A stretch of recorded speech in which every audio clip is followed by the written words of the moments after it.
Hello everyone and welcome! It's time finally to, well, hopefully cure my aversion to Souls combat. Not that I can't play Souls games, like I finished Demon's Souls. I'm over halfway through Dark Souls. And they're not hard, you know, but like everyone was always like, oh, the combat is so great, the combat is so great, the combat is the best. And the thing is, not really.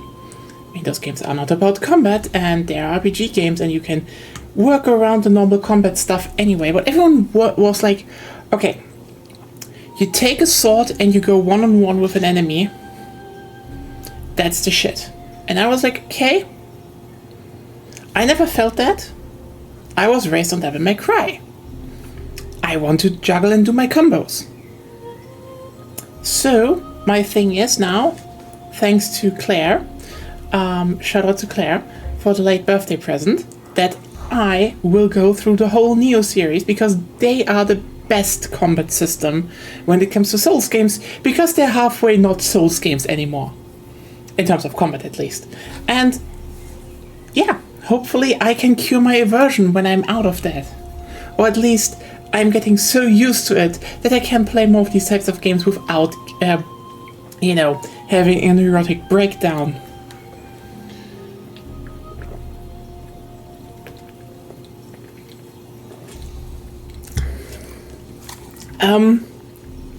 Like 20 days too late for that. It was at the beginning of the month. But yeah, thanks.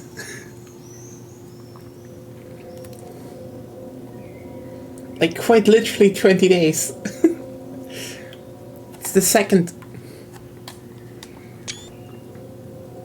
Wait, that's a screenshot button? What the fuck, Steam? No worries.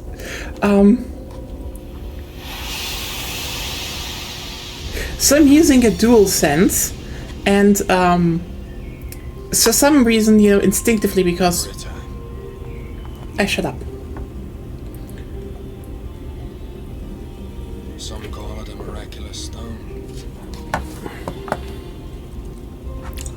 The philosopher's stone.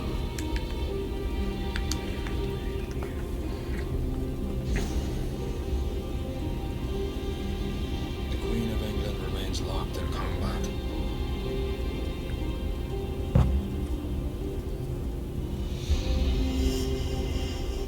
With Spain, the country where the sun never sets, for control of the entire world. Her forces weakening with every battle. The Queen and her inner circle turn to divination and alchemy, hiring pirates like us to find Amrita for them. With that power, he managed to defeat the invincible Spanish Armada. But now it seems they want to keep their methods a secret.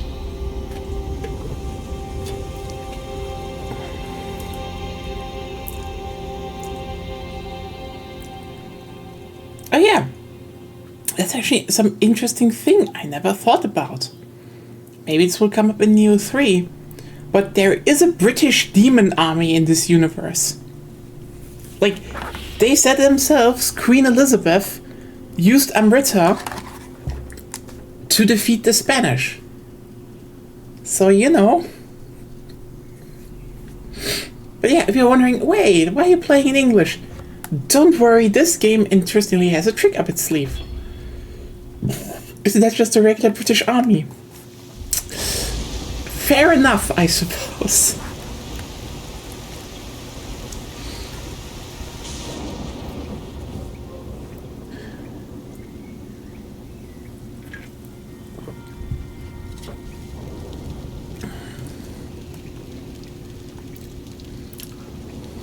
Yeah, I mean, to a degree, during that time, the Spanish still, you know, were kind of bad, but no one was doing good things, actually, during that time.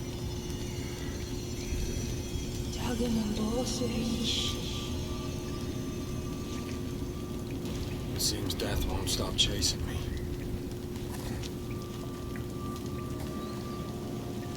And here we are, playing Geralt of William. Yeah, sorry, we have to deal with filthy Xbox UI. That's just a thing in this game, and it will change for the second. I should have run when I had the chance.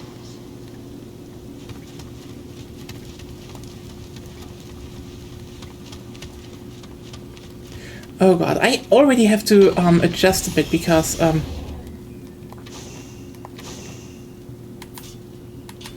that's that. Okay. A bastard sword.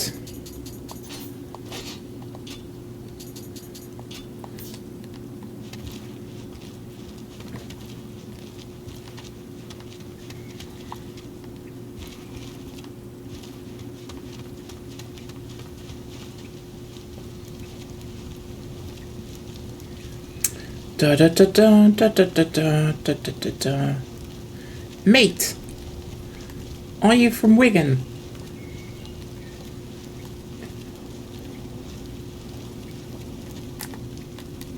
Hey, what are you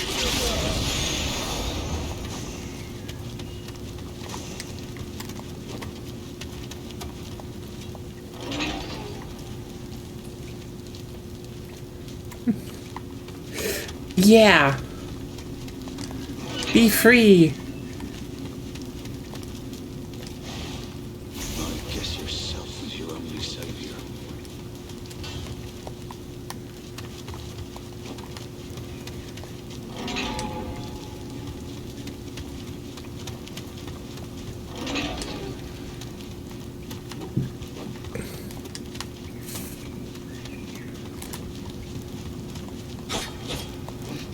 I mean, that's true, but also, like, I have to be honest here. I do need to adjust a little bit how I play this game, because the irony is I played the Nioh 3 demo a while ago, and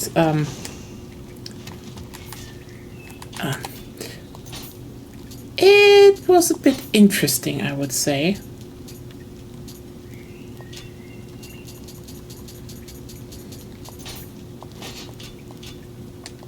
Like, it definitely goes differently, because you, for example, I didn't need to, or you played this one to completion. Oh, yeah, I mean, I played a lot of this one. Okay, I played the beginning of this one, and I played the alphas and demos and stuff, because I kind of did that, and Agonia was like, no, you're gonna finish them. So it did. The starting spirit was good, but other ones were better depending on the build, actually.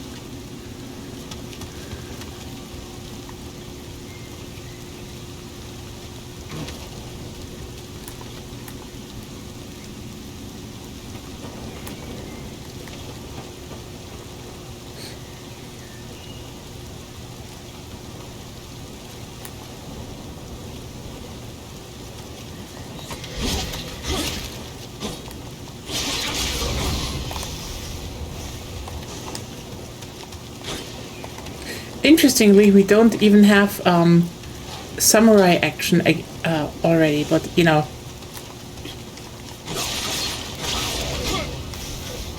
Like, a key thing is just missing, but I think that will come when we hit Japan. I do have to say, opening a game about the Sengoku Jidai in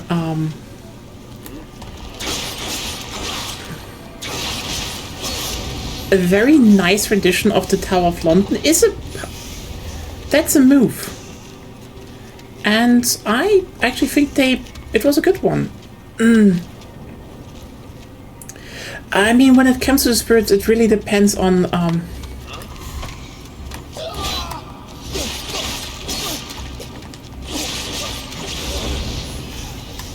like, again, what build you play, because the dog is good, yeah. But also,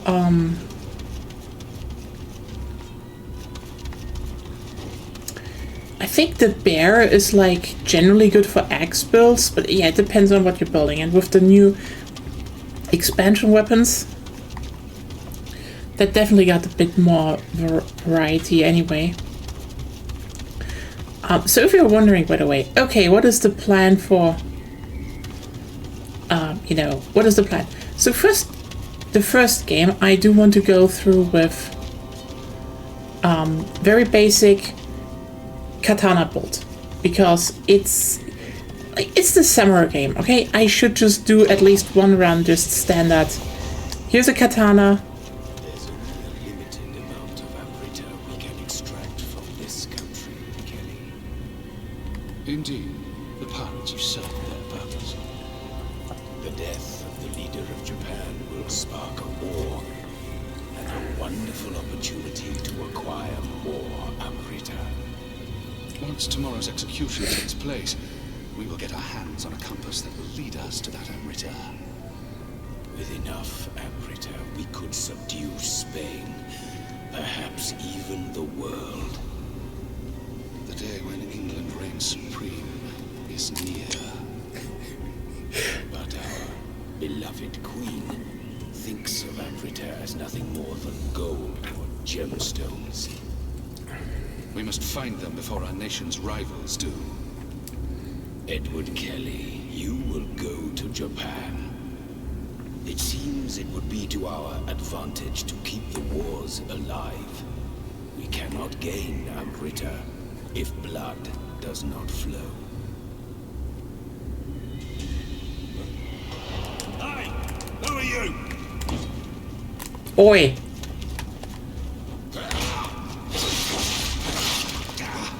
Such noise.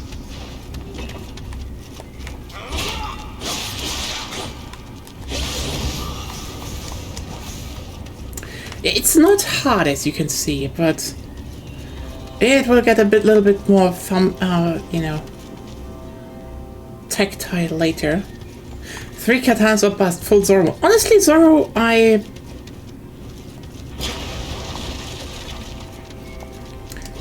can see that, yeah.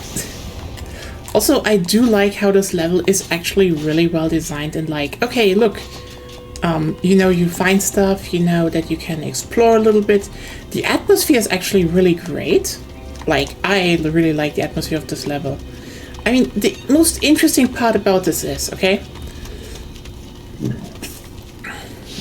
is twofold actually. First of all, they even made distinct shrines for Britain.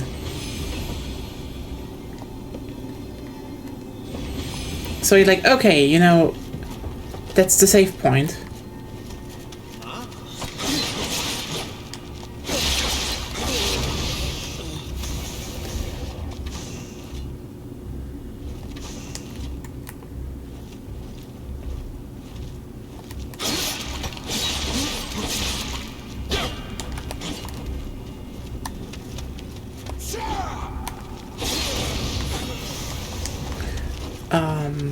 And like, okay, 2 things I would say I would love to see from the Nioh series going forward, and that is, for one, like, okay, Nioh 3 already looks pretty great. Like, you know, playing it right now, I played the demo.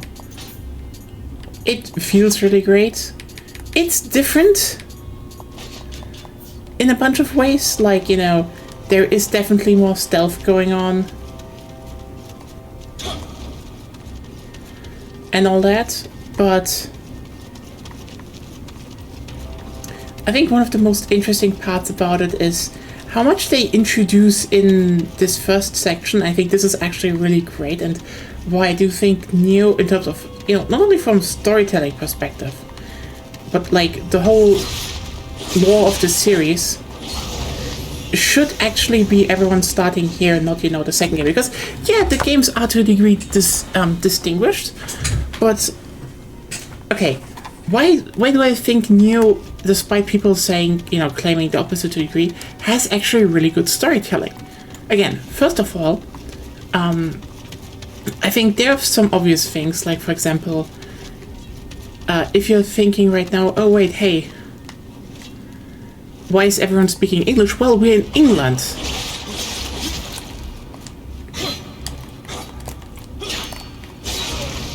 everyone who's British will speak English.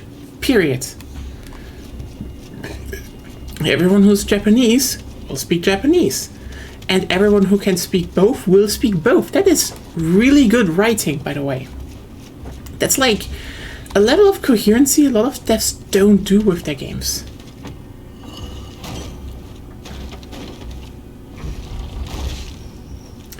Oh yeah, look at that. We are here now. So the game teaches you also, yeah, good first level. It also teaches you about shortcuts.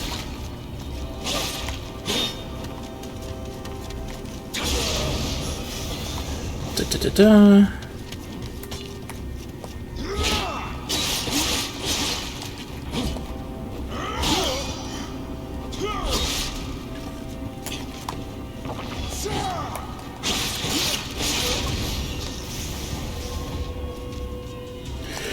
Oh yeah, that was a thing, which is funny, but yeah.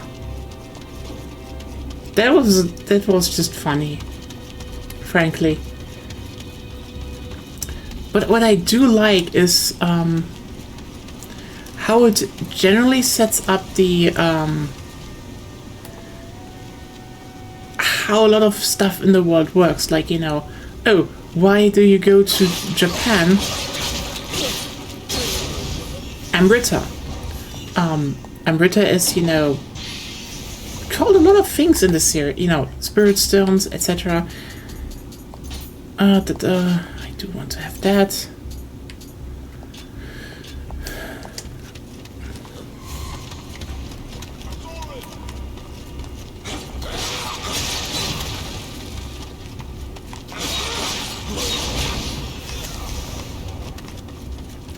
But another interesting thing, I would say, is how it kind of briefly even explains how Amrita exists and why Japan is important. Like, Amrita happens when blood is flowing. That is why they want to keep the Sengokuji Dai going, which is, like... I mean, let's just be real here. That is kind of fucked up if you think about it for a bit.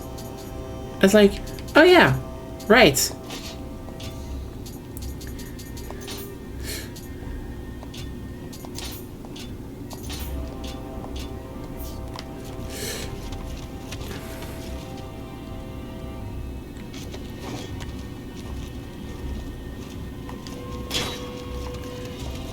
That means also that the Brits knew about Amrita and all that because, you know, of their own history.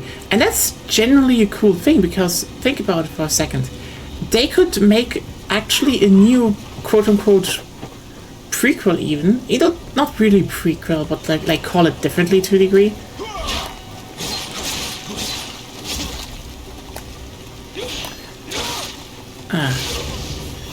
That was a bit greedy. Set during, you know, maybe the 100 Years' War or the War of the Roses. And go over, you know, European fables, etc. That would be doable.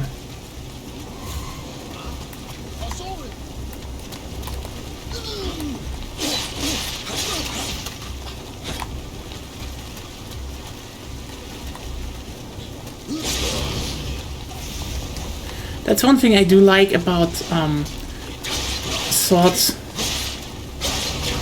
They're usually faster than most weapons in this game. They made a Yu-Gi-Oh! War of the Roses game. I love how unhinged Japan is sometimes. Never change.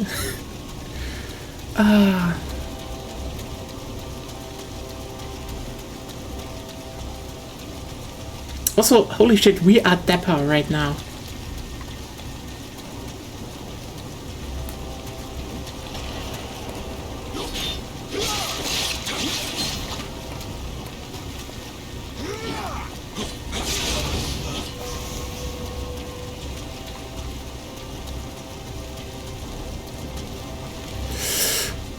Oh yeah, right. I should get to the next save point first because...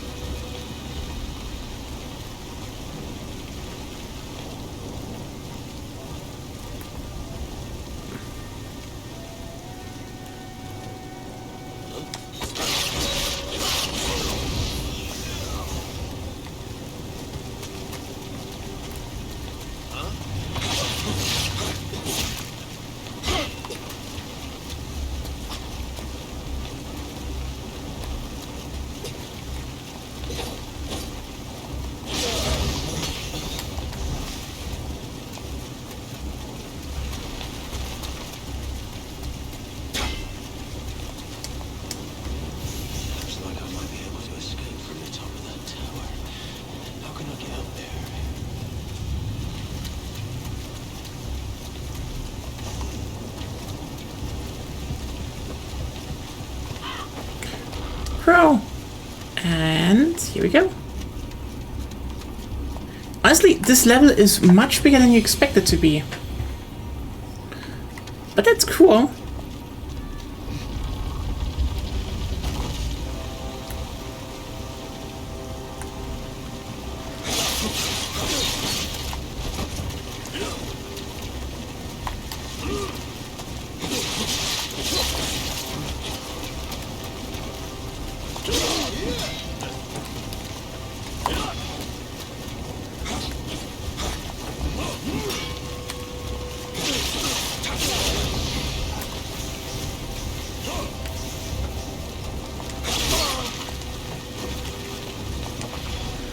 Fuck Ornstein Smo.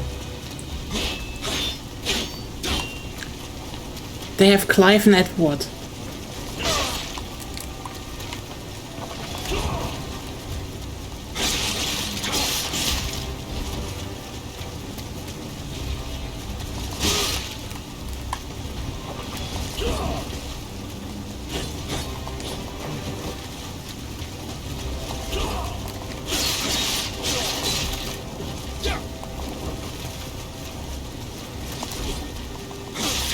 There we go.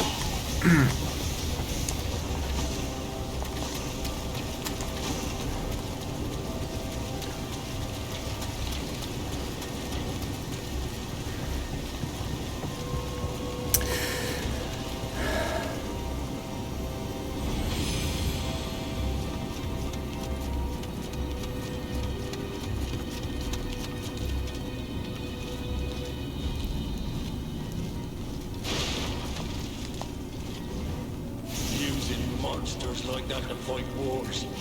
Guess they got no more use for us. His body just split in two. Oh God!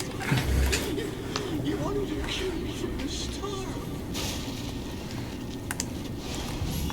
Striking when the opponent is down and helpless. That's what they're trying to do to all of us who fought for Queen and country.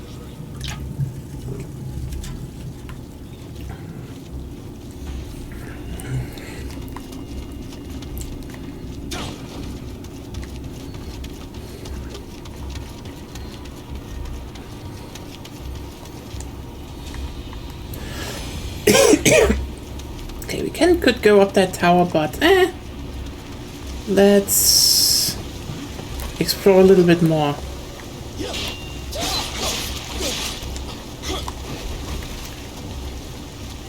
The lads here need to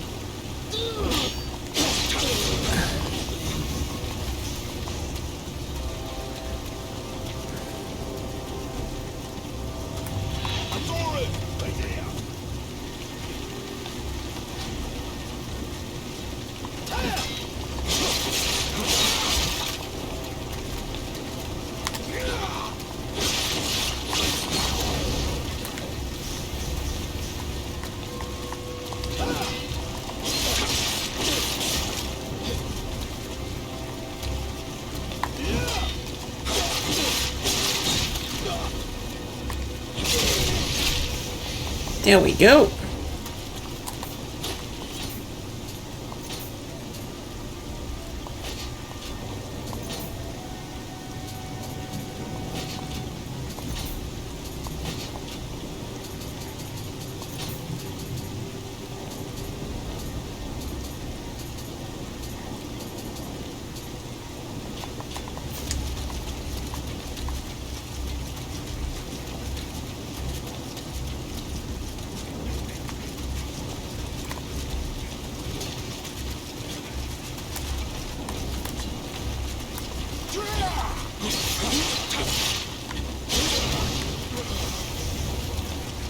What is going rather smoothly? I do not know why I had so much problems with it in the first place.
Okay,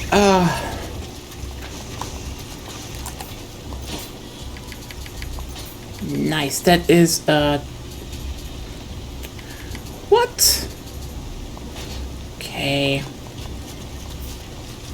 And let's use this one. Is this deep down?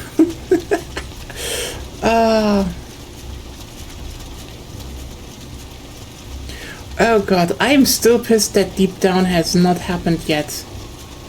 I'm still waiting, Capcom. And you said, oh yeah, we're working on it. Oh yeah, for how long? How long still? We've been waiting, Capcom. Look at that. Nice set of armor. It's been 10 years, I would say. Could be 15 though, yeah.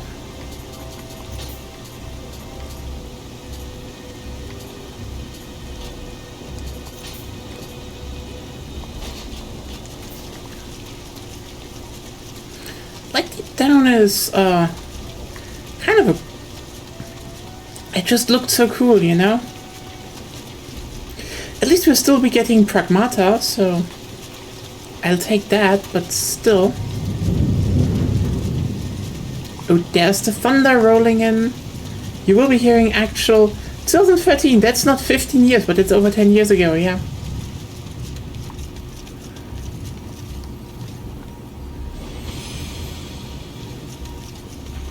Also, yeah, a few cool things, like, you see it popping up behind the chat. The UI element for the medicine is also different than when you have it in Japan, which is just, again, they had so many nice little details, I would say, in this game. Just, yeah, it starts in England, and thus they actually made sure, yep, that's proper British.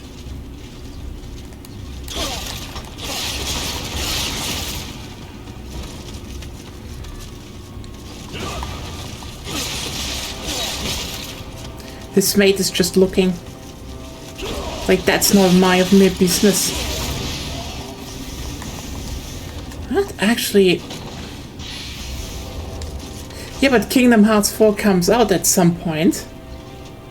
Probably.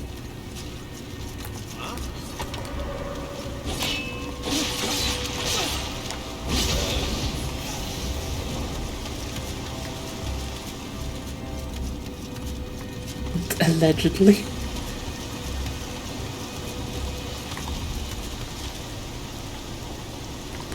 I mean, the thing is, after everything, Kingdom Hearts 3 still came, so...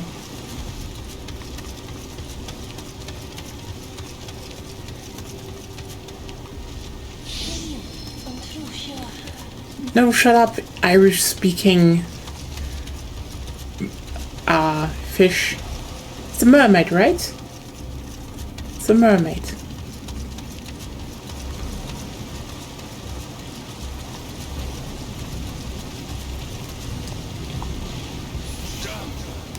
I'd all this way for nothing. Oh, I've got to do something. If I jump...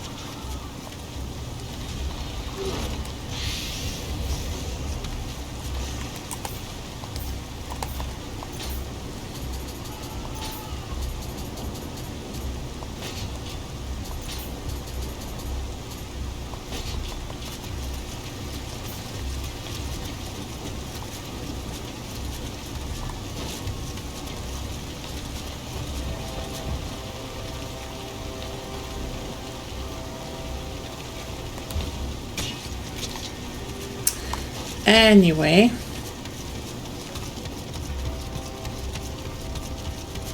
Time to give the boss a whacking.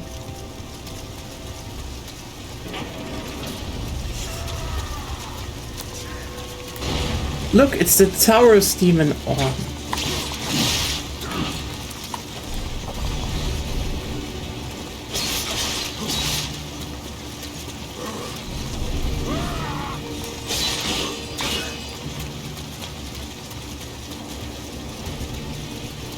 Okay, honestly, I find it so funny that he's called Derek.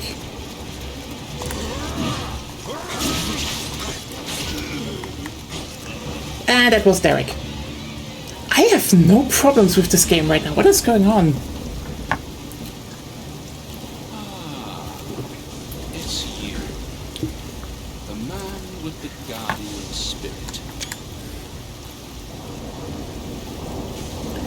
I have to say though, for being just a henchman, Edward Kelly is a banger design. The secret of the stones dies with me.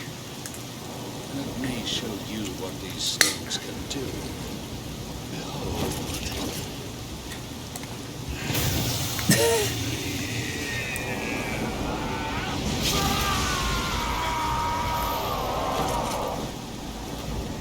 It's time for your execution.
I mean, I genuinely like the idea that ogres and onis come from the same source. Quite a feat.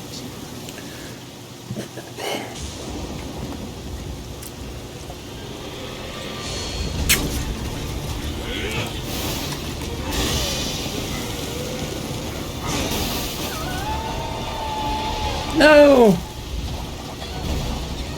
Sir, this spell shall guide me to a kingdom of gold.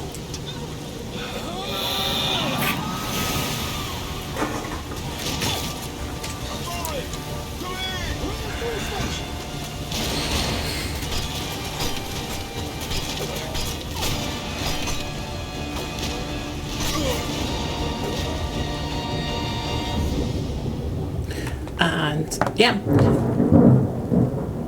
Wow.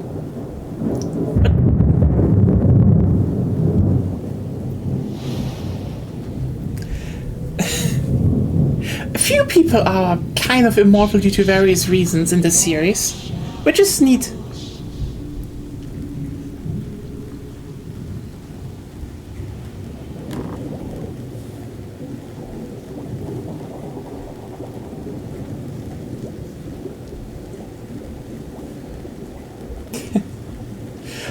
William is just built different. Let's just be real here.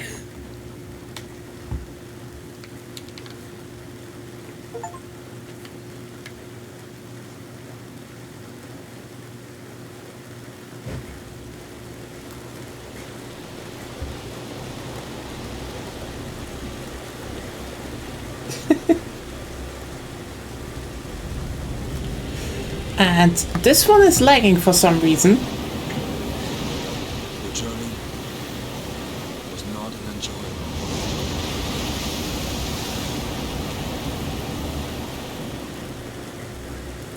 During 2 years' voyage, the Helloff was lost. The trow sank, while the hope vanished without a trace. The good news of the bride of Otsa was nothing but lies. Only leaves there.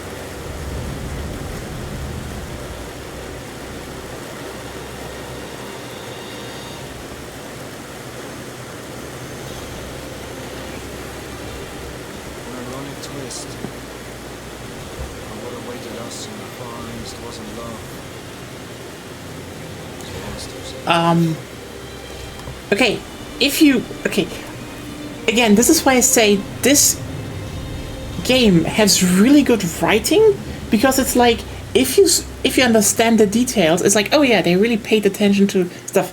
Because if you listen to the boat names, how did he get the money for this? He's a sailor.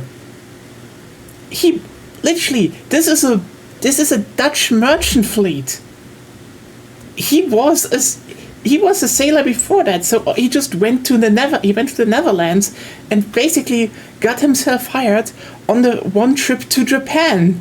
And also, what I really love about the scene is that they show going around the world, you do it in a group, and 5 boats. They lost 4 boats of that, which was not unheard of, considering, as you saw, they were always lost in regions with harsh sea conditions.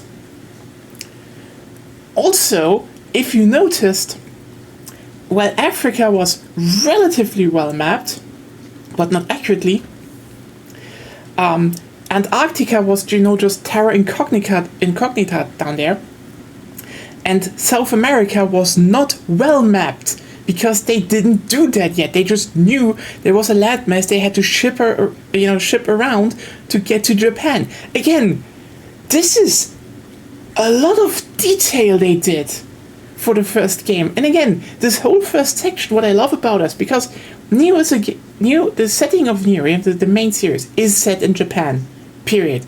But I think they can make spin-off games and name them differently, because this first opening, this first level, establishes wonderfully that Amrita is a universal thing that can, happen under various situations. Just at the time of speaking, the only region where Amrita is really overflowing is because, well, the Sengoku Jidai was a brutal war shit show for centuries. Thunder and lightning. Wow! Anyway, we're having some big thunderstorms here, so yeah, get some get some appreciation for this stuff in. So yeah, this is how we got to Japan. He went with Dutch sailors, so yay. And that's, it's pretty cool. I like this, that, again, they could make stuff in Europe when Europe was particularly bad. On that note, they could make one during the Crusades and have, genies and, tip into, Arabic mythology with that. That would also go hard, actually. What are we going... Oh, I love the days. Oh, yeah. For everyone, we had dual swords. So, basically, as you can see, they always have a skill. So, you don't have individual weapons, you have weapon classes. And it makes actually the whole RPG system of this game a lot smoother than most Souls games, because, you can clearly see from the beginning, oh, hey, I go with, for example, sword, I go onto hard. That's what it's scaled for. So, we're going with that. Dual swords use skill, spear uses body, axe is stamina, Kozarigama is dexterity, Odachi is strength, and Tonfas are skill again. Odachi and Tonfa were DLC editions, but, we're gonna do an Odachi run in Nioh 2 though, because I do like a big sword. But yeah, we are going katana with it. So, honestly, the thing with the first betas were not stupidly hard. People were stupid and bad at the game. Like, I saw so many clips of people dying to the first enemy because they just literally didn't expect the first enemy to do damage. Which is like, literally, oh hey, everyone's like, oh, but you just have a weapon and no armor. Yeah. And that, with low armor stuff, the base enemy can kill you with 2 to 3 hits. So, oh yeah, what should we get as the second one?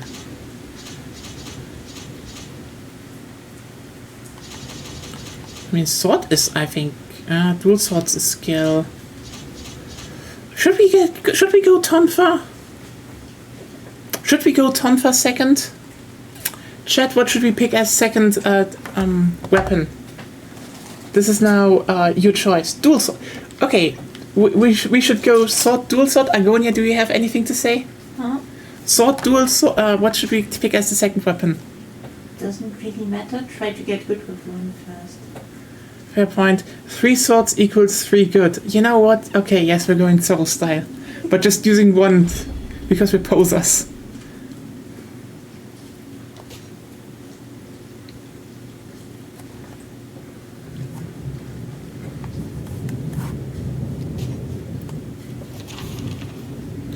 Oh yeah, oh yeah, right, we can choose between doggo, shark, and burp. Problem is, we're not going with on Nioh magic right now, so shark isn't that good. So doggo. It's wolf, wolfie. It's an awu. I thought it was a dog. No, it's an awu. That's better than dog. Awus are good. I take awu. Close the memoir. Yeah. Let's do this.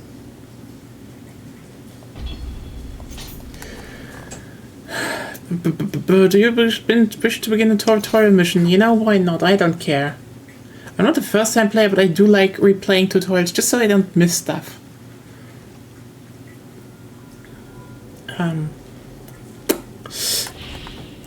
But yeah, I think the thing is the alphas and betas were actually not really that hard.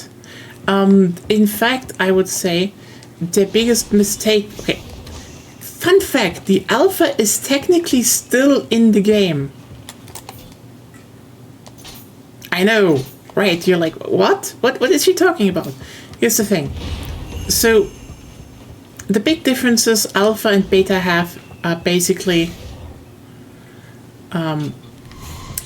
they have... How is it called? They have different enemy layouts, and I think the enemies... no, the enemies actually do the same damage as in the base game. It's just the enemy layout is different. So sometimes a bit less enemies, etc. Yeah, that is true. I mean, I'd say now they're like more, oh hey, here's the more in-depth stuff. Like, the game isn't perfect, but...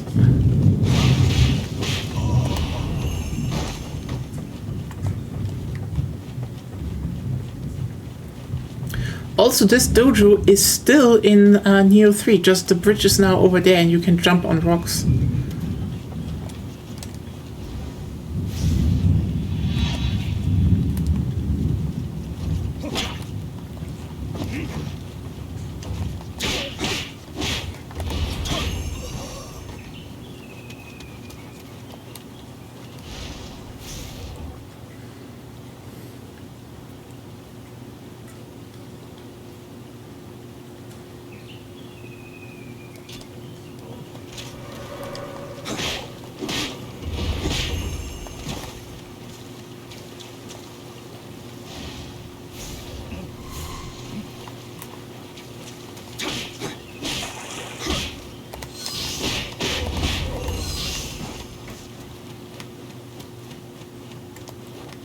Like, now you have all the advanced stuff.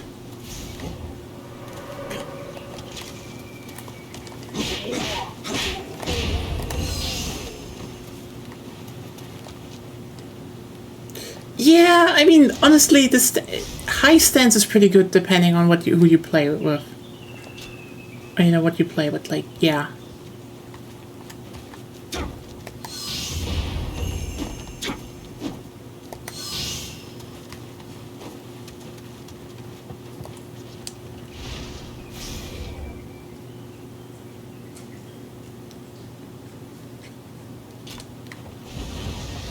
They actually did not explain the key pulls well in the beginning.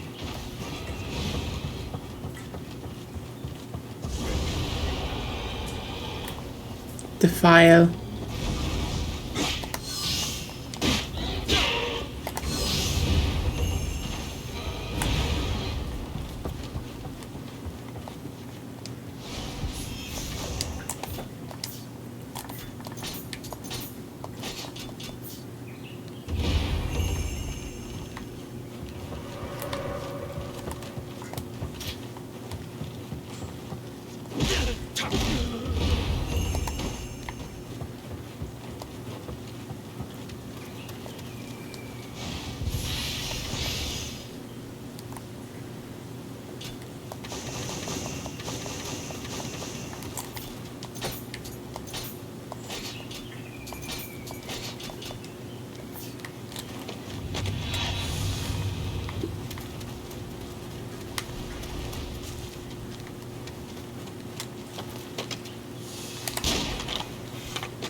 Also, one of the funniest things that no other game for some reason copied, that you just have flintlock pistols. That's just cool. Or a matchlock.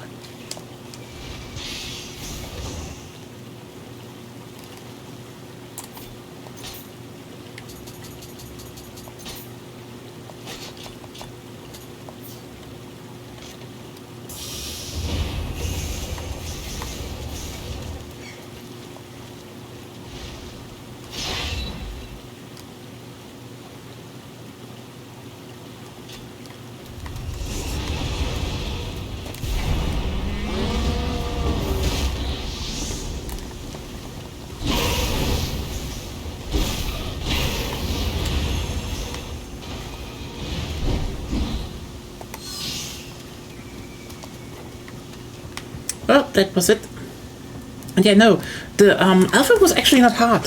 I mean, that's the thing. The alpha was harder than what it was in the end. And honestly, I would say to a degree, I wish, like, I don't know if it was the right thing to do, because, like, again, the base game is now easier. But it's mostly easier because they changed enemy placements and such. I think the more important changes were, for example, that in the beginning, your weapons had durability and, lost them and you had to sharpen them, which, correctly was said, this kind of sucks. And they were like, hey, how about we switch that and you just gain experience and do more damage with your weapons then. And then everyone was like, oh yeah, actually, that is nice. So yeah, no, the game, it wasn't really that much harder. If people say it was that much harder, it's just like, no. Like, I wish they would put them up again to a degree, and they could actually do that, because here's the thing. The enemy layout of the alpha is still in the base game if you get into the next difficulty. That's right.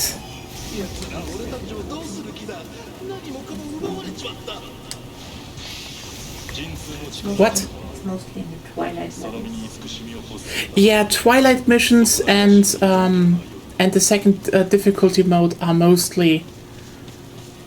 I don't think the second difficulty mode has different enemy placements. No, they have different enemy placements in the second difficulty mode. And it's from the alpha one. I think it was only in Twilight missions. Mm-mm. I played this game a lot more than you. I know, but you also misremember always a lot of shit. Yeah, fine.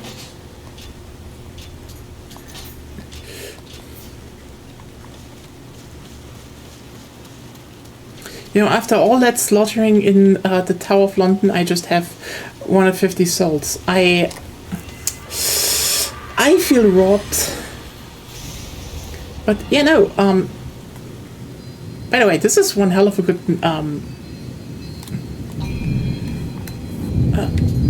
Yeah.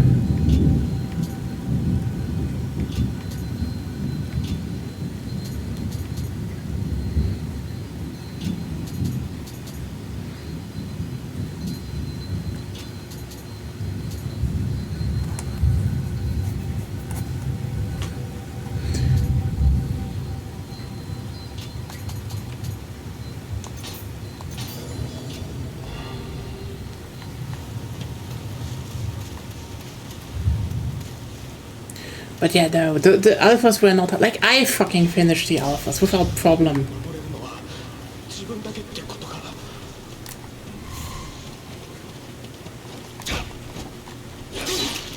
You know what? I just realized I didn't equip the katana for some reason. Yeah, literally, I think he now kills you with like three slashes. Why? I have the katana equipped. Oh, let me guess. It was still flipped from the tutorial. Haha.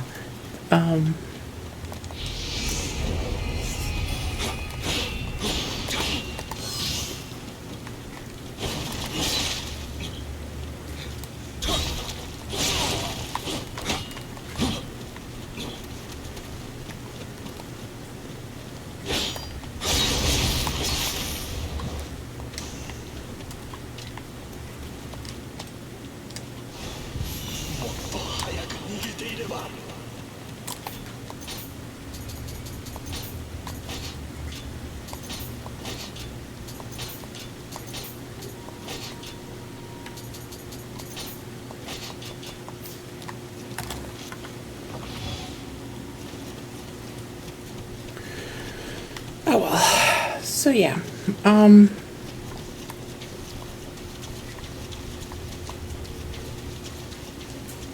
But yeah, no, the difficult missions are still in the game.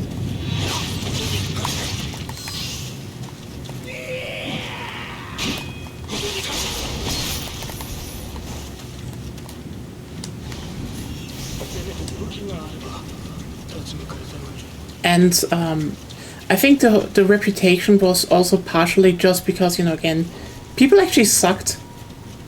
Like, the thing is, they're like, oh, the first enemy can kill you with 1 or 2 hits. That is so unfair and bad and doesn't understand game design. And,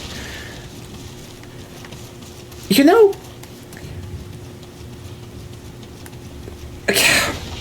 you know what we did back then? And I know this was petty, but also it was correct. You know, people going, but the first enemy can kill you with 1 or 2 hits. And then we just posted the fucking Goomba from Super Mario Bros. And we're like, it can kill you with 1 hit. That's bad game design. I made people mad. It's like, sorry, don't get hit. It's not a hard enemy. I mean, you know, it's an alpha, so yeah.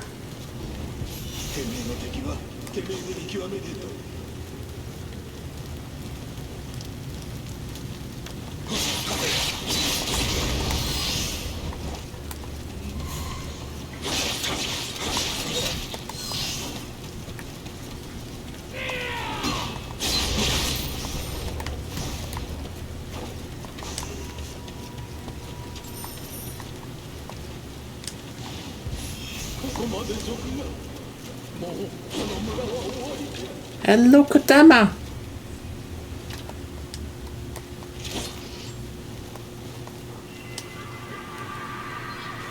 I mean, yeah, it's like, you know, oh hey, they basically made the first, they made the first version. Like, I cannot say how well Nioh was. Like, if you keep in mind, I think Nioh already got a lot of stuff right in the alpha, but the fact they kept doing alphas was like probably their strongest aspect over everyone else, basically. Like, you had shit...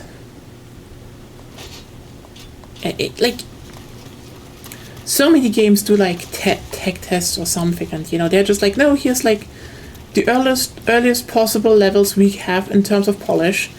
Try. And I cannot even begin to like how many things they literally changed. And like, I know there's a certain joke in here that they made the game easier to have a bigger mass appeal, because they kind of did. But I would definitely say that the fact they kept polishing Nioh as much as they did led to the, you know, was directly responsible for the fact that this game came out, and it was basically, hey, we're making an action game with kind of the formula of Dark Souls. But, you know, it's primarily an action game.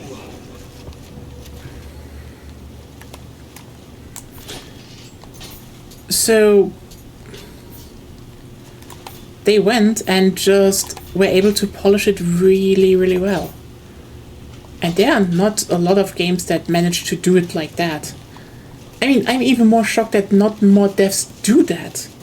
Like, so many games could help from that, because yeah, when it came out, it ran well, but then it came, you know, and I'm sorry, when the alpha came out, it ran pretty alright. Then the full game came out, and guess what? It ran actually really well for, especially a game of its time. Like, the whole performance mode thing, general optimization, that you could turn a lot of stuff on and off. so much of Nioh was like a direct result of, oh wait, we have feedback, and we can genuinely make a game that is tailored to the hardware we're working on. Like, I know people are like, oh, but it was a PS4 release before that, and like, I mean, aside from the fact that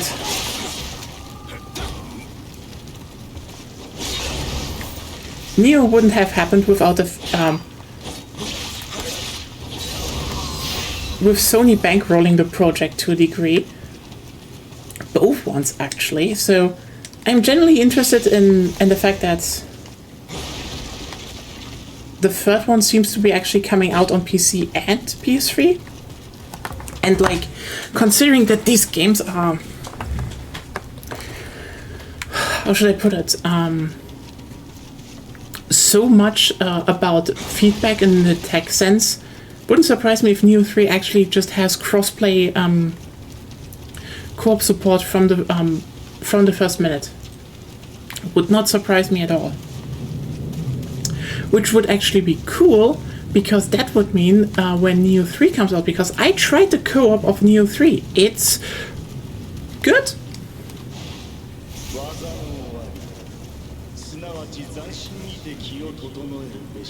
Oh, okay. This line. Keep fools.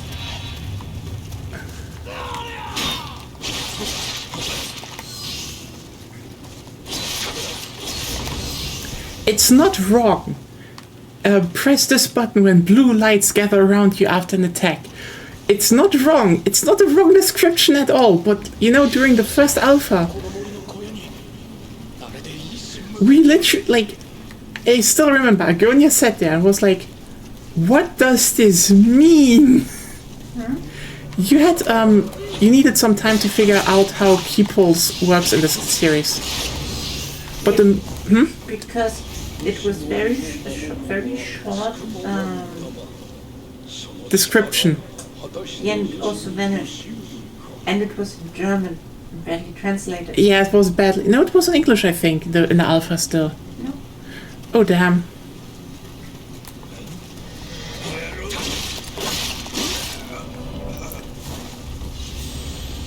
I misjudged that distance. Holy shit.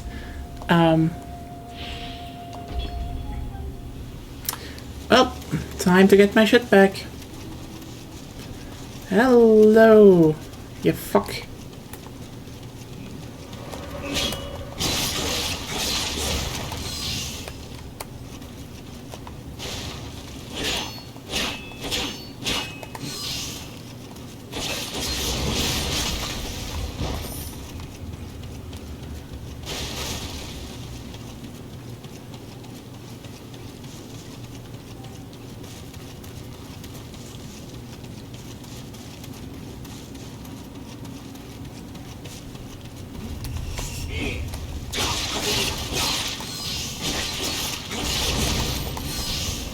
Like, the thing I love about the key pull system is, like, okay, you need to keep in mind, this game was directly inspired by Bloodborne. And I mean directly. This is legitimately a thing that was quite literally, well, Nioh was basically...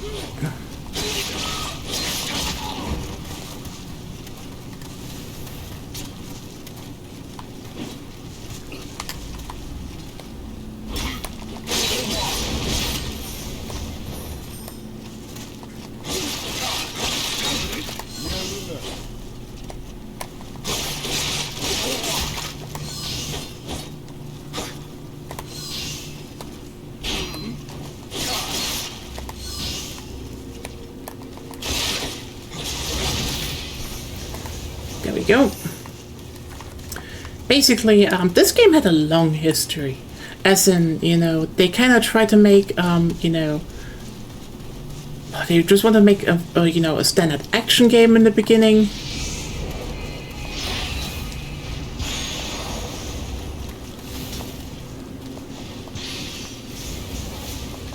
then at some point, this was actually in development at Omega Force. Yes, this was a Warriors game at some point in its life, because they legitimately just didn't know what to do. They kind of had this idea of, like the story was there and they wanted to do the story, but they just didn't have an idea, okay, how do we proceed with this?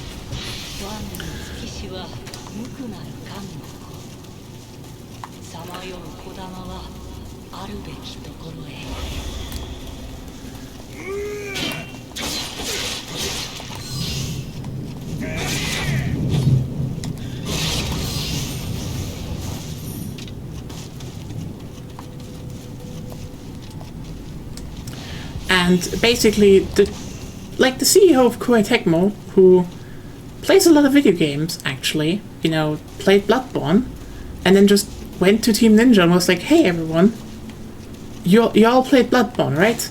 And they were like, yeah. And I was like, why don't we just make a game like Bloodborne with Nioh? And they were like, yeah, that's fitting. And then they made Nioh. And Nioh is better. I mean, yes, this is a big thing, because people are like, oh, how can you diss Bloodborne like it? So in terms of combat, Nioh is better. Because, here's the thing. Hey, I don't hate Bloodborne. I like Bloodborne, actually, a lot. The big thing is just, if Bloodborne is the best combat system From Software ever made, and I think it's fair to say it is the best combat system From Software ever made. The sharp difference between it and, well, this game is that you see really quickly that, and I think this is kind of,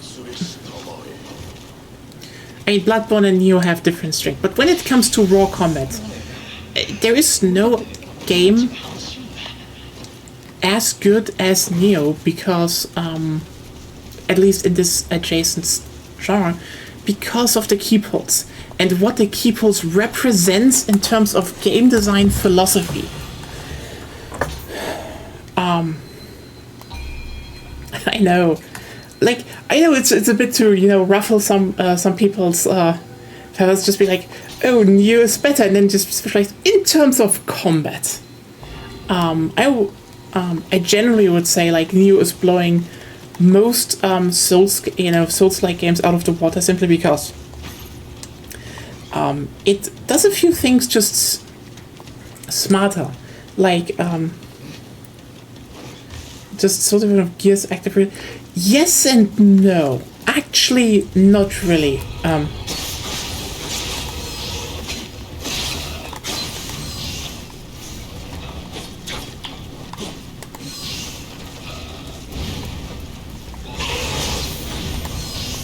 So, the reason why I think the keypulls is probably the smartest thing they added, and crucially I would even add,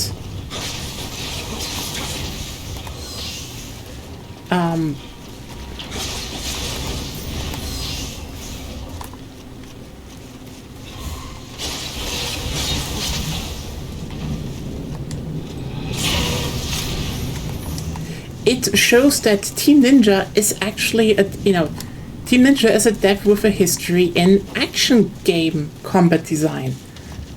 Not that's the thing. From Software is a dev with RPG history. This is why I would say I like old Demon Souls, Dark Souls, and, well, I would even say Dark Souls 2 and Bloodborne. They are great because they focus on the exploration, the experimentation with weird things. You go much more in a weird distance. Meanwhile, Nioh goes into we have small levels, they loop back and such, and they take the primary attributes of high bot and buy bot. Anyway, I should maybe switch that thing so it doesn't look shit. When I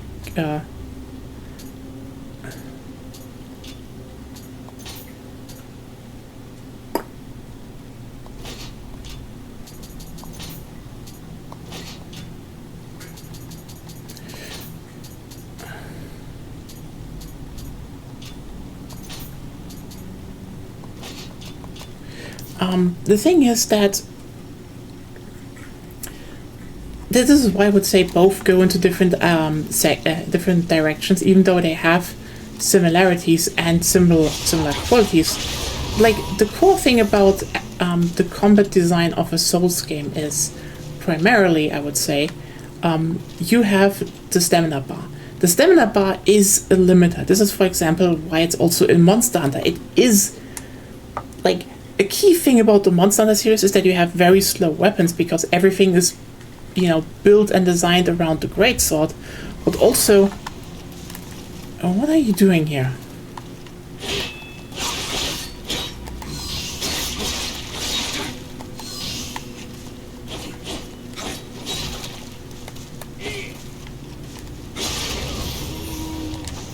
What the?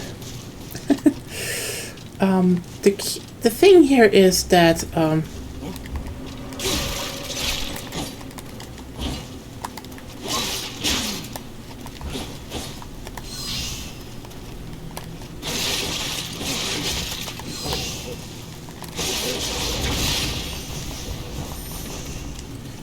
the key thing here is simply that Dark Souls and most Souls games,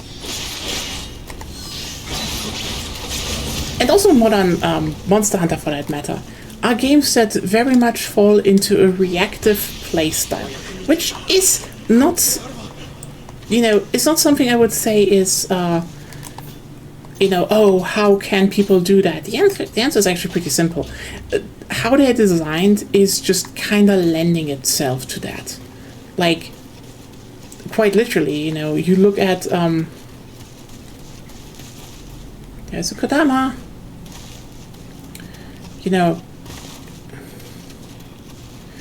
You look at the fact that, oh, hey, you just have to wait until your stamina is back. Well, you will fall into a more, reactive game style, because in the end, that just is the safer way to play.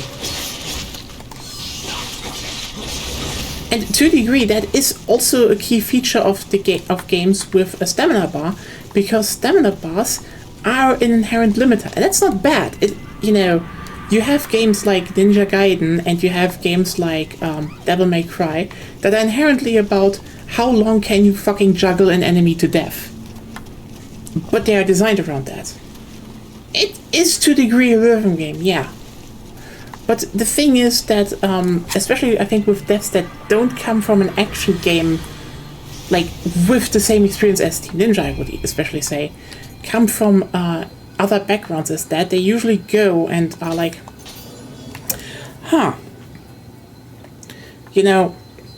they fall very easily into a reactive playstyle, which is, again, not bad. These games can be enjoyed like that. And, like, if you look, for example, at Dark Souls or Elden Ring, most of them you play, parrying is really strong. So dodging and parrying is like the way you do with every melee build. I love that it teaches you enemies also have fall damage. It's also just funny.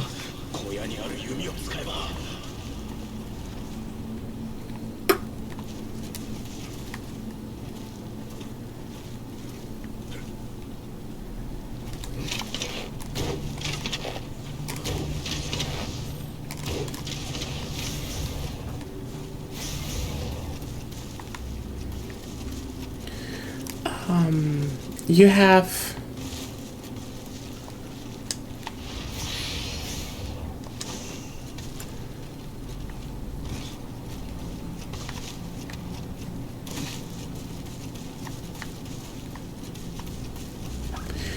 and that's, when you look at a lot of stuff in Elden Ring, for example, a lot of the gameplay is, hey, people wait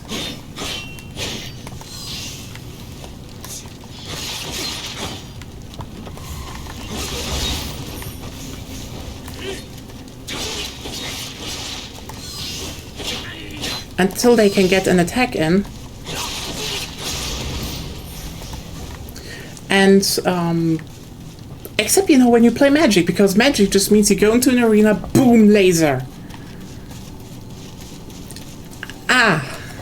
It's quite a disparity, isn't it? Again, I don't think it's, you know, going like, this is so good, you know, it just, no.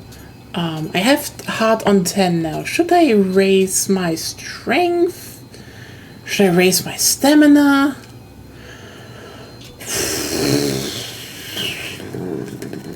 Agonia, help. Heart? I don't know how much should I pump it from the beginning. I never paid much attention to it. It's not a game you need to optimize. Okay, the fair point.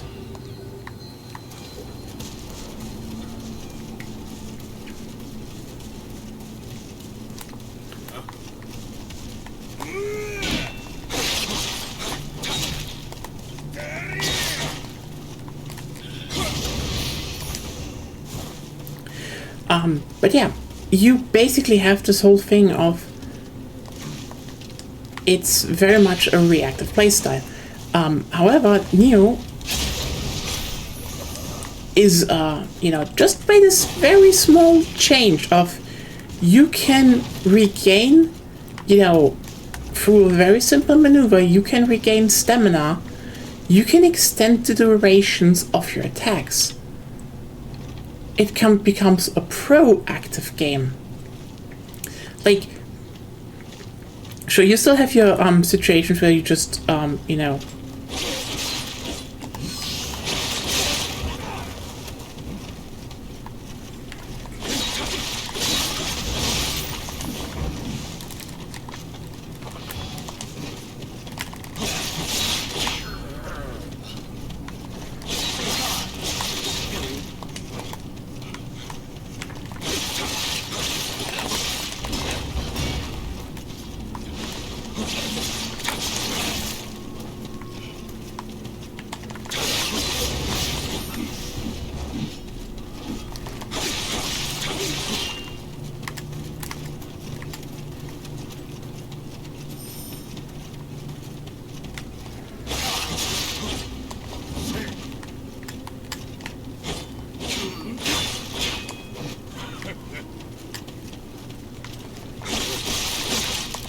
oh fuck. I almost had them. Yeah, the thing is, regaining your stamina actually makes it so that you can have this phase of proactive gameplay much longer, and you know, also it's a lot more designed around that. Because as you can see, enemies stumble. You can genuinely just keep attacking them, and that is great. That is like really good design. But also, you know, in the first game, this was, you know, more you know, people were already like, wait, this feels a little bit Ninja Gaiden, doesn't it? Which, no shame, yes.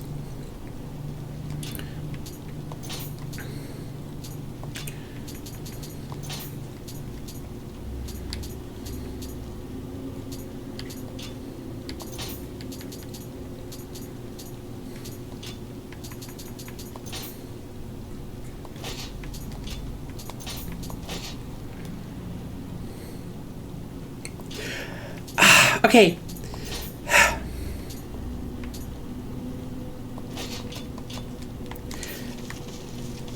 You wanna hear something? This series is more Ninja Gaiden than you probably expected to be.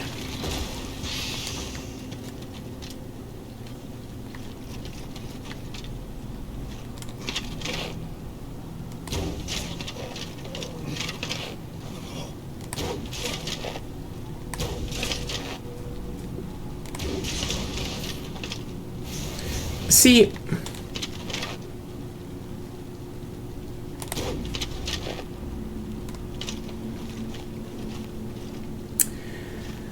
in terms of combat, that is one thing.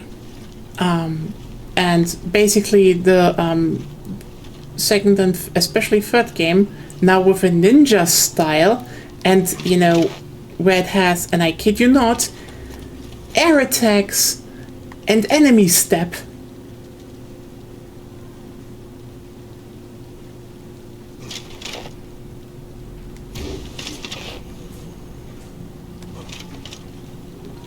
It's only Ninja Gaiden if you fight an attack helicopter, otherwise it's just a sparkling Japanese. Yeah, that's the thing. Spoiler, we will get to that after Nioh 2, because the thing is, Nioh 2 actually bring Nioh 2's DLC bring the setting into the Heian period.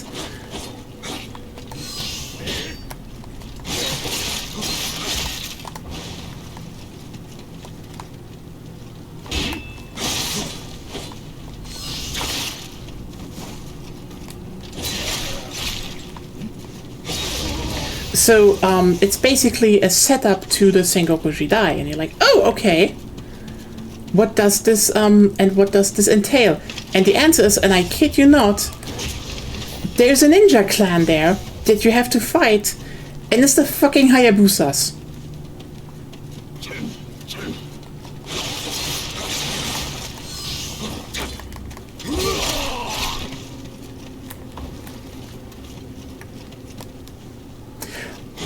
I mean, the fucking DLC weapon for Nioh 2 is claw fists. You know, the thing from Ninja Gaiden.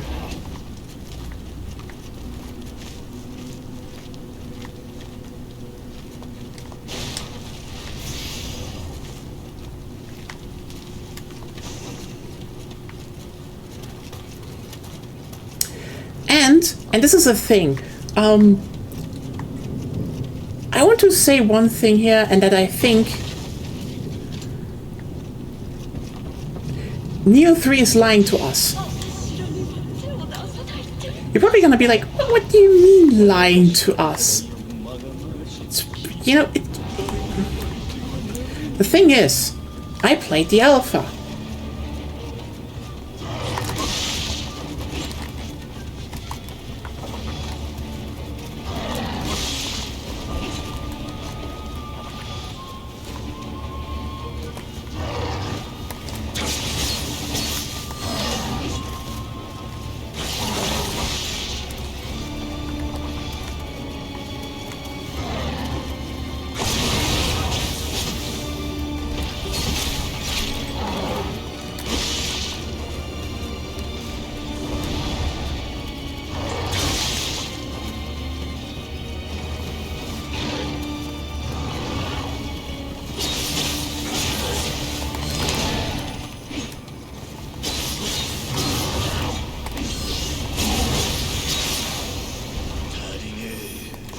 No, it's until the 18th. Sorry. So the thing is, though, basically Alpha is good. You can actually play through the whole area co-op with your friend. Probably even more, so yeah.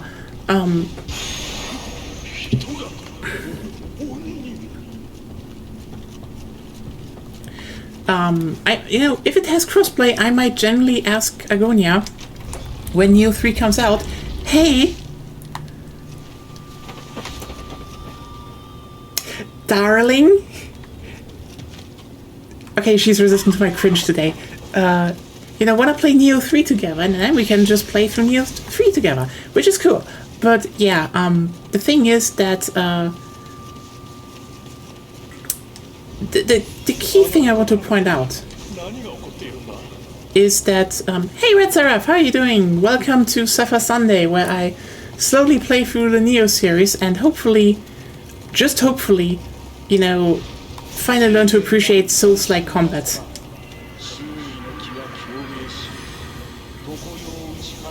So the interesting thing here is, though, that at the start of this, basically start of the demo,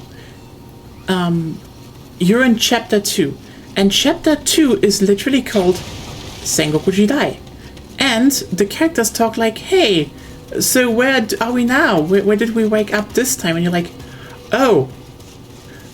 Oh.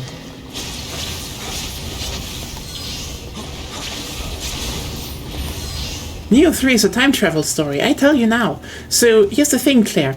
If you're like, Nioh can't be a Ninja Gaiden game, it needs to have attack helicopters. Well, here's the thing. It wouldn't surprise me if Nioh 3 actually ends up in modern day Japan and you fight yokai in Shibuya. It wouldn't surprise me if that is the final chapter or the DLC. The yokai helicopters of Shibuya.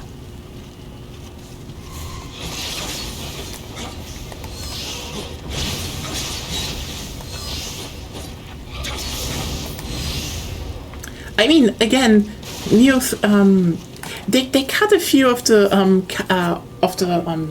they cut down how many weapons you have. At least, maybe you have more later, because they kind of splitting them now into the two styles. So I get it. They want to balance those two styles a bit more, but the clawfists from 2 are still in there. So.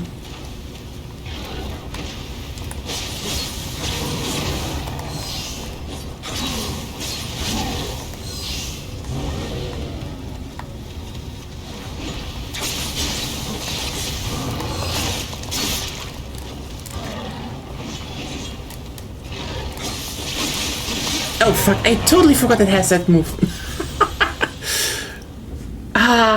Ninja Onis, they're great. I love them. I also love that Nioh 3 actually has more weird enemies, like there's like a slug snake. It's great.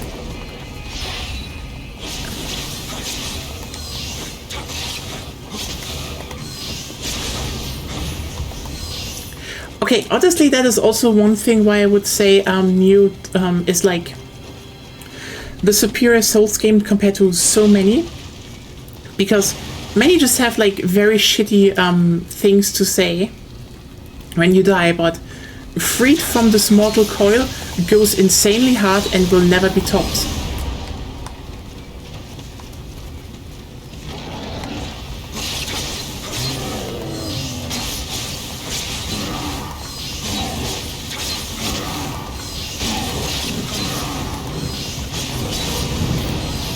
And this is why I love the combat in Nioh so much. Because the thing is, 2 things happen here. First of all, they have a very, very clear messaging in how the rules are for either humans or yokai. And the big thing is that, yokai are overall the worst enemies. Like, the Oni are relentless. You saw how much damage they can do. But the thing is, humans can continuously regain stamina, like you do, because they're humans. Yokai lose them and can only regain, their ki when they... Well, that's why it's called ki. When they are in the yokai realm, so the puddles on the ground. You can purify them with good ki pulses, so actually learning that mechanic is essential on shutting them down. You need to be proactive. And also, as you can saw, when their ki is done, they have no more... Well, it's not invisibility frames, it's... What's this called again? Hyper armor. Because yokai have hyper armor, so, they just kind of, they can just chuck away some of your hits easy peasy.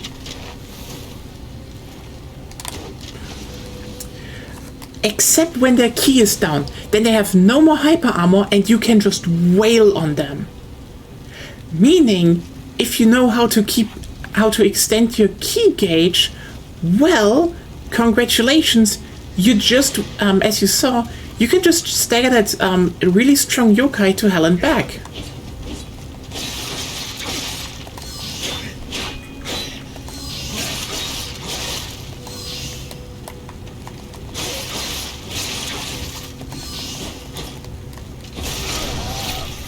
And this is why I fucking love this game. Actually, it plays still really well. Why did I stop playing Nioh back in the day? Maybe it was still, you know, a bit too jank on the PS4, who knows. And yeah, also freed from this mortal coil is the hardest thing. Like, oh, you died, weak, has no sauce, and other stuff is just like, it's just like you're freed from this mortal coil. Like, yeah, it's poetic. And just,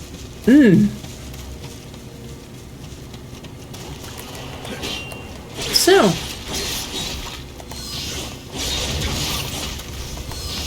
how was everyone else doing? How was the Sunday? How was the weekend? So yeah, if you're wondering, by the way, Suffer Sunday will continue until I finish Nioh 1 and 2. I don't know if I will make a playthrough of each game on the second difficulty, because they're kind of they're kind of interesting to show off, because again, different enemy placements, and there's like a whole different extra mechanic, especially layer 2 armors and weapons that you can craft and make, so that's actually pretty cool. But yeah, also again, shout out again to Claire for this late birthday present. I will suffer through the whole series, but yeah, so far it's pretty chill. I knew there was.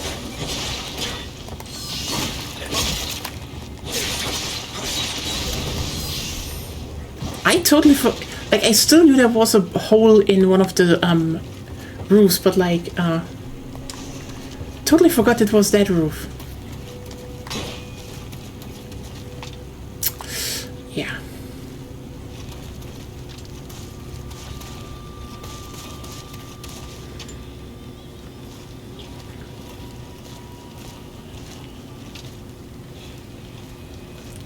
Oh wow.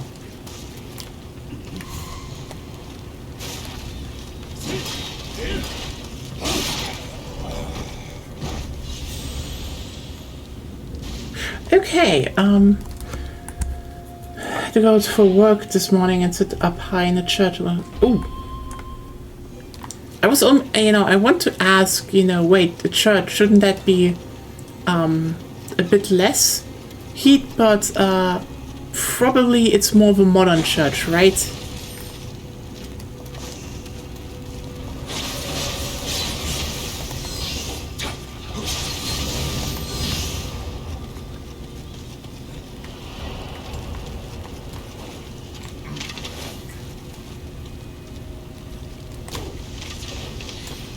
Also, I really love how they fused ranged and melee combat. It really works really well.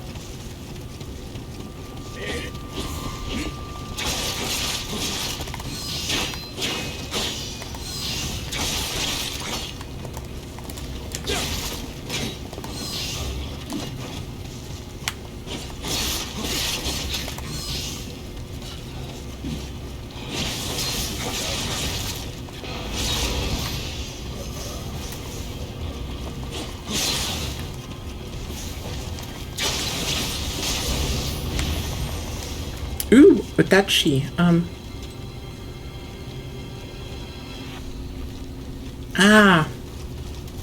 Alright. Yeah. I mean, that's an upside of old churches. They usually are very chill. Like, in sense of, you know, chilly. You can just, you know, brace the heat in there pretty well. Okay, so... hello. There we go. Oh.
Also, that's another thing I do really like that Nioh does probably better than anyone else. And yes, in this point, I do mean also Dark Souls. What I would say, maybe Bloodborne, not as much. It's that they actually make a lot of areas that really feel lived in. Like, yeah, you know.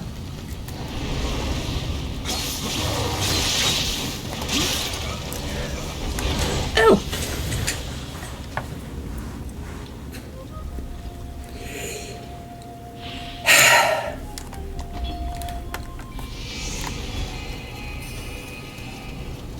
Yeah.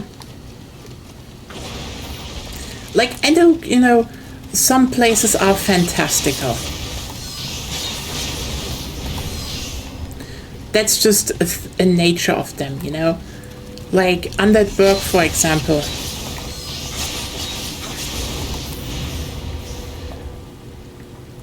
Fair enough. But like...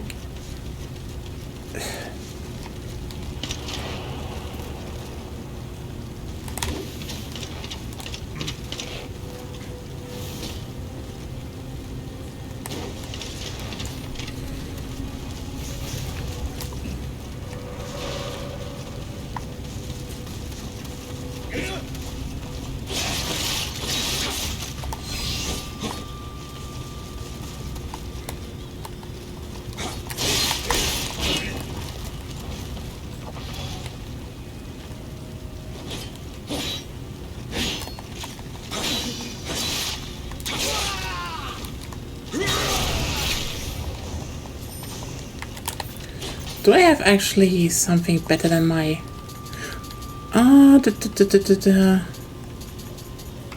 No, I'm not finding better... Wow.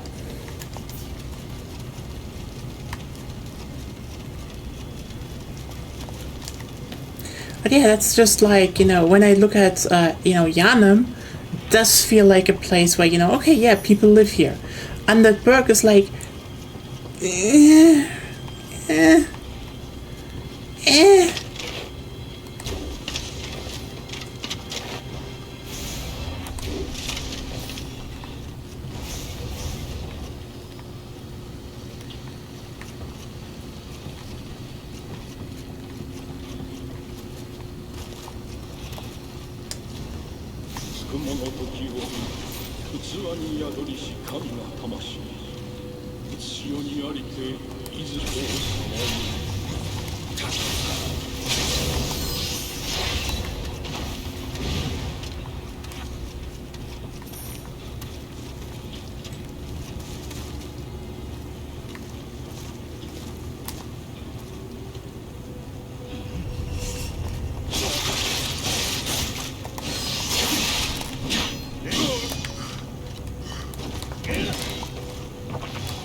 There we go. Give me some good loot. Yes! Yes! Thank you. Finally a better sword. Then let's get this Oni out of the way. That's actually one thing I do like about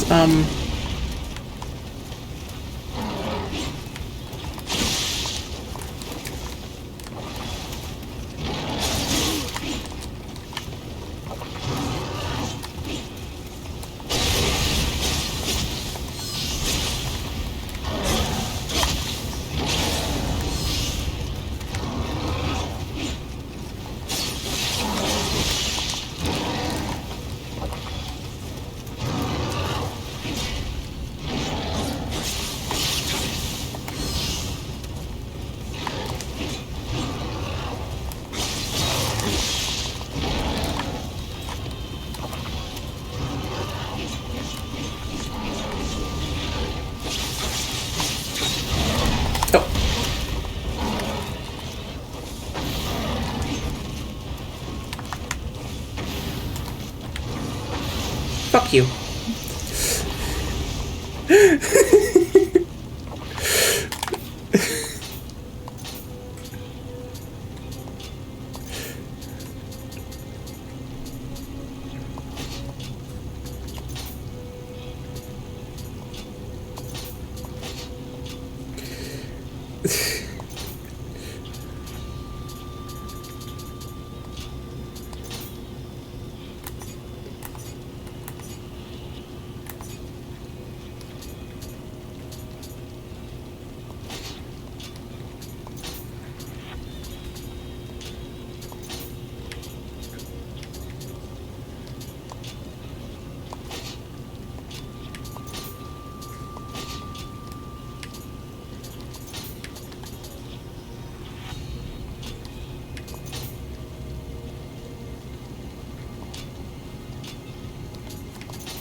My worst, the worst stuff I do have in mind still is though the fact I do want to sometimes say, you know, confirm stuff with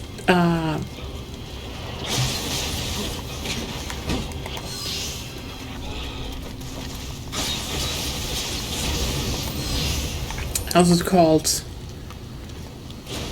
Circle.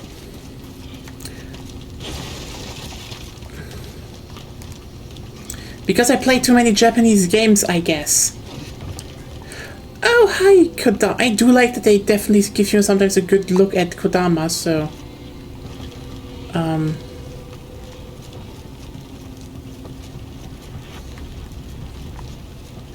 also that this is just a very nice vertical level to a degree, you know? It's... You know, this is a village, still. And I think this is probably the part I like the most about about the level design in Nioh is that, yeah, this is a village. You know, you can definitely clearly see people lived here. This isn't just a place. Ah, yeah, right, that was this trap. Anyway, let's go back up again. You know, this is not just a level. This was mainly built as, you know, oh hey, people live here and they have their own little defensives and walls and, you know, the fishing village, and then you know, and then they built a level around that, and that's cool. This attention to detail, again, not many have. Also, the best part about the Kodamas, and I think Nioh 3 maybe has a little bit less of that because it does a bit more into, it goes a bit more into the idea of how's it called? You know, some Kodamas are just rewards for doing like some side missions and stuff, but that's fine, you know. I do like that the Kodama hunt was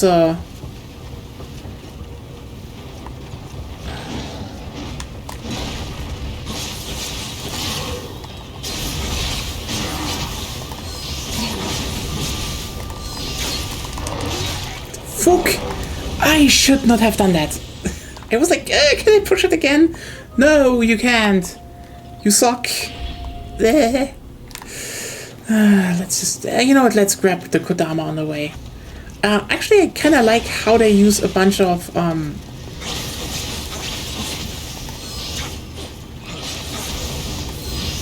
a bigger yokai, like Oni in this, in the level design. Because if you remember, there was one here and now it's not. Because every, yokai that comes out of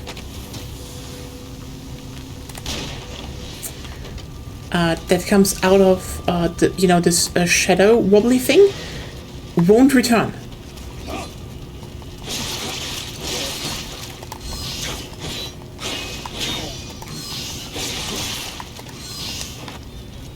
Yep.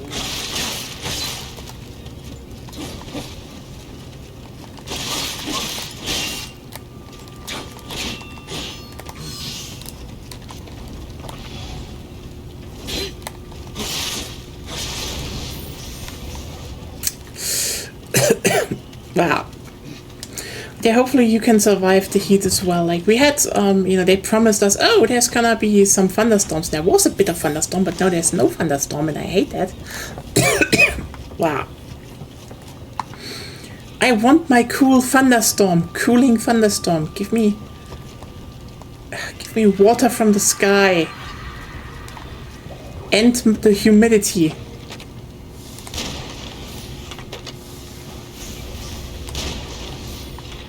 Also headshots are a thing, which is cool.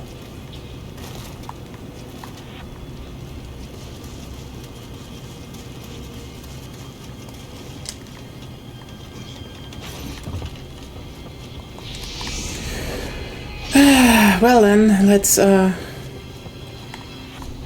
jiggity up and kill another yokai.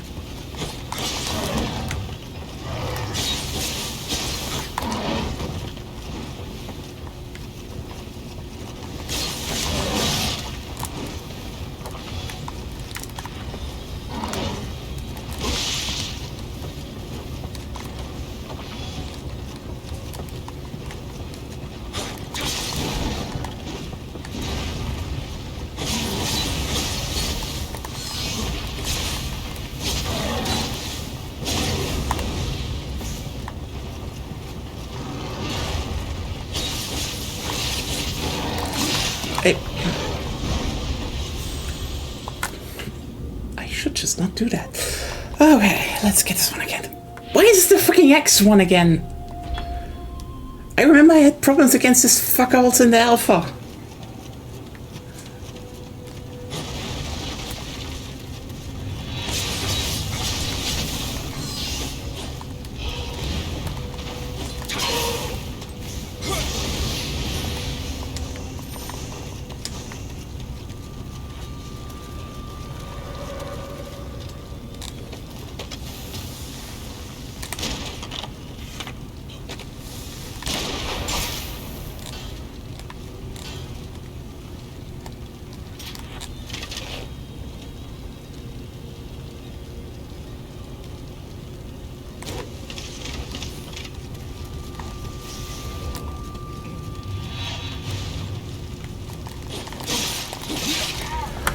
Oh my god. I really fucked up that. Okay, let me check. I should probably engage with a few other stuff. First of all, yes, make offering. I do not need... How much do I not need actually?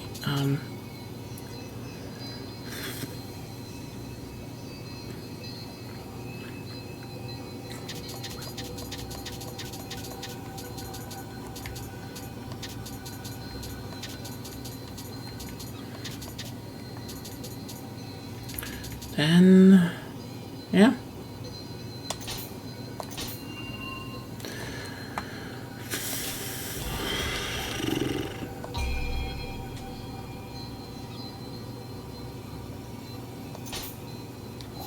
Okay.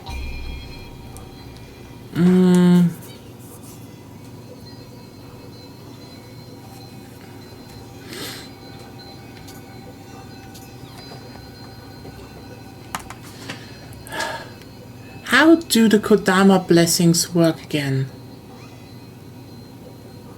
In the first game? Are they permanent? Or just for the level? Just for the level. But they stay active in the level even when you leave it and come back, right? I think so. Then you know what? Elixir drop rate. I would like that. And... yeah, I do want to have... oh no.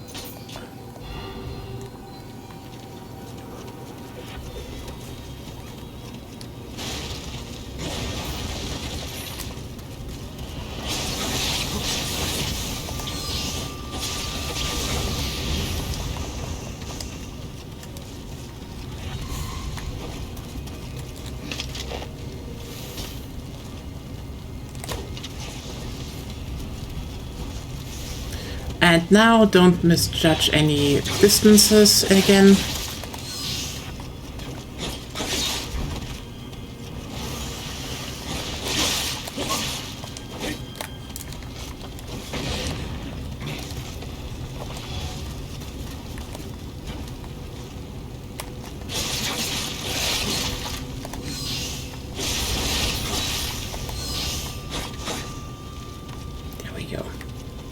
A lot easier.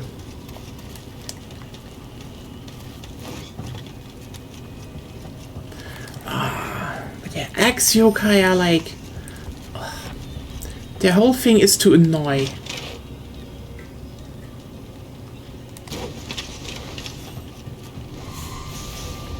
Oh, wow.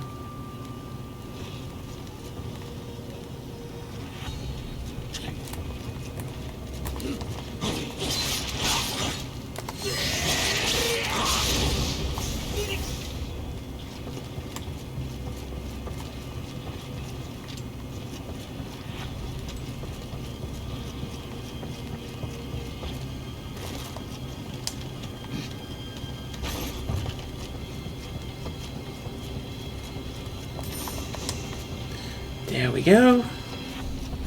And now... oh.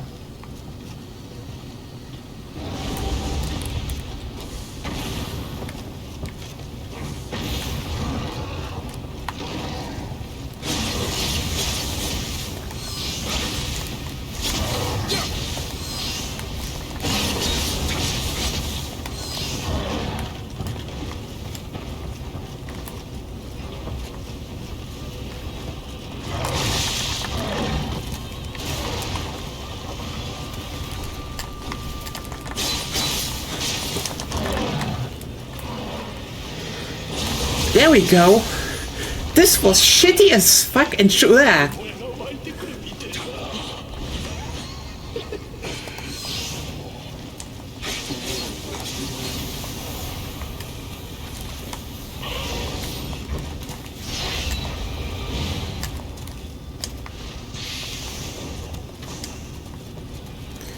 I mean, I said I played through these games. I don't that I played good through these games.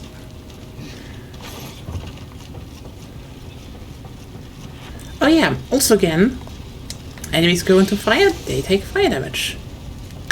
I know this is like probably not the biggest revelation, but like, there are so many games that just don't have this consistency of similar, you know, almost equal rules for every type of enemy, and that's cool.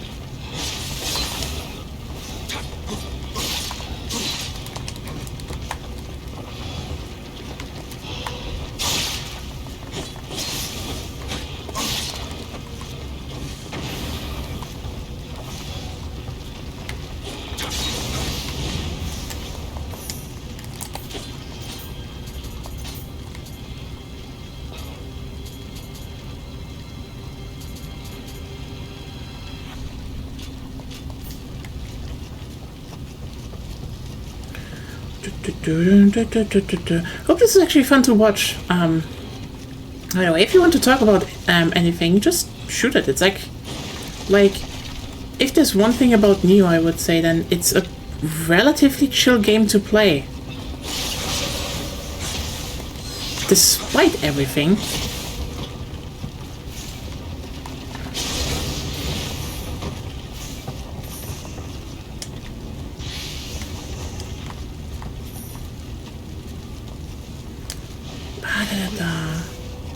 I do hope everyone's week next week is gonna be nice as well.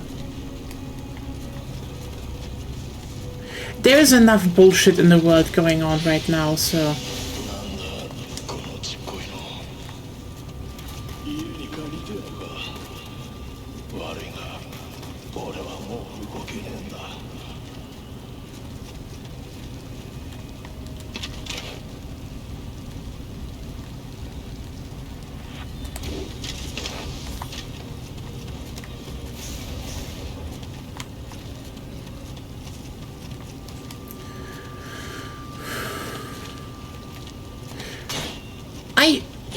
I said it on Friday.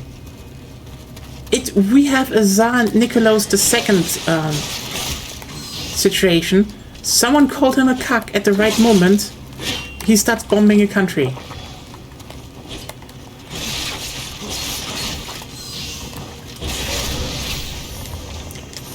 Sucks, but yeah. I can almost guarantee you that. And you know who it was? Murdoch. Because Fox News has been blasting the fucking time, oh, we should totally bomb them, we should totally bomb them, we should totally bomb them. And now, oh, wait.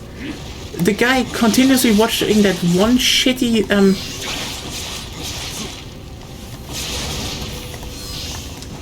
that one shitty TV channel.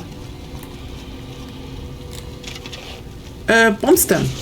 Wow, what a coincidence.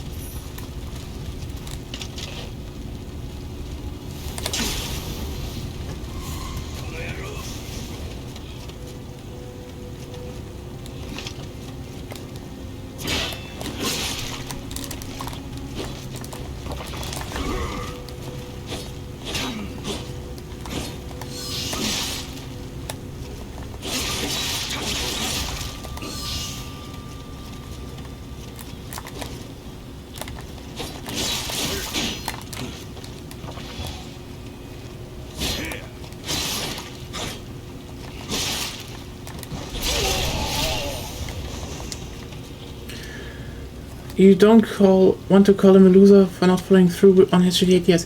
Oh, you want it. You know, if you're a shitty fucking monster like, and have a TV channel like Fox News, and you just don't care about anything because you have no fucking idea what everything could entail, you want that.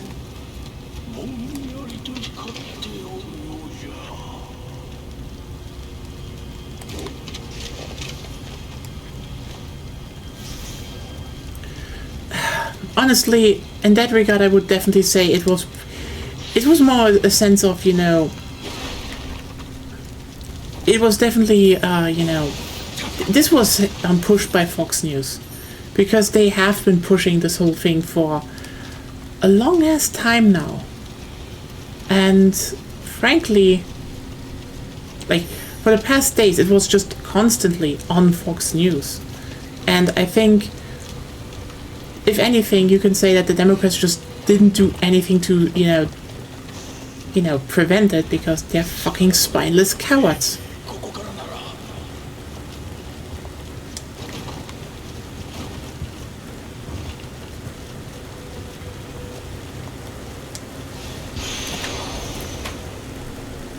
Oh, it's raining. Really strong raining, actually. Nice.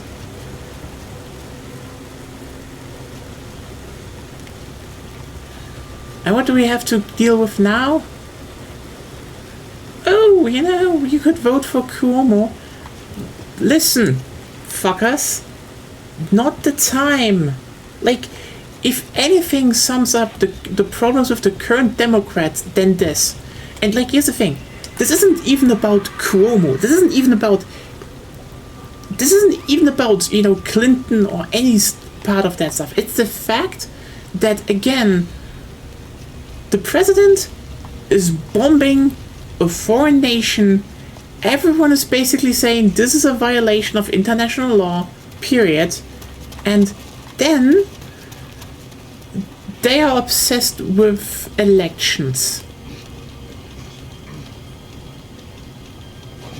And this right here is why they keep losing. Because for them, the only relevant modus operandi is caring about getting elected.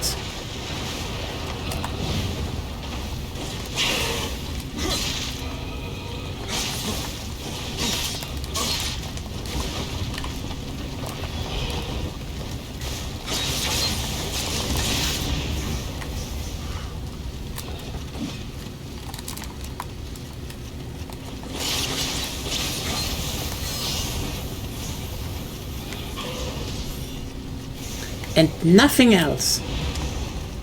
And if you and that's just it. Like,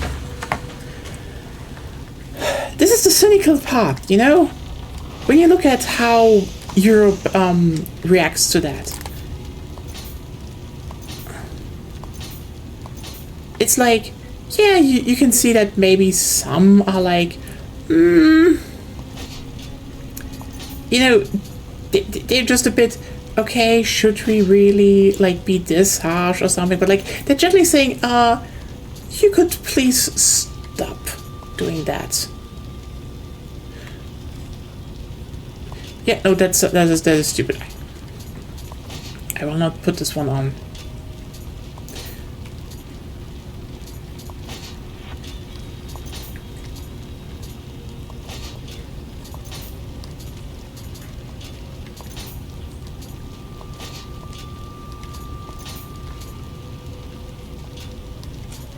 But yeah, you look at the Democrats and you look at the party that even when it's the easiest thing to do to just not fuck up, not just, you know, just get a teeny tiny bit of goodwill from people maybe. They cannot help themselves and talk about elections. Because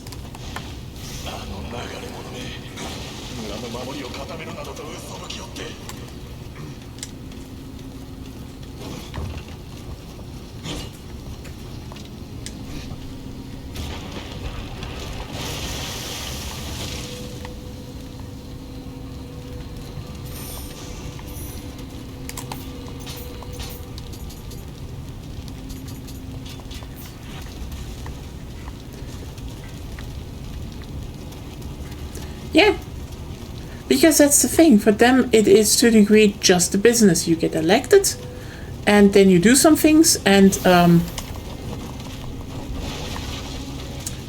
maybe you have a bit of, you know, you court some people, but it's not about actually doing politics.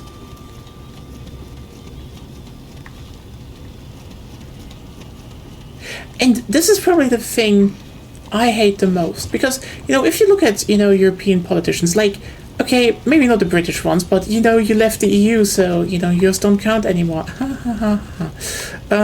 Sorry, a little bit of Schadenfreude. The thing is that if you really look at how European politics behave right now, it's a lot of, you know, oh shit, he's really doing it. Understandably, actually. Because, holy shit, he's really doing it.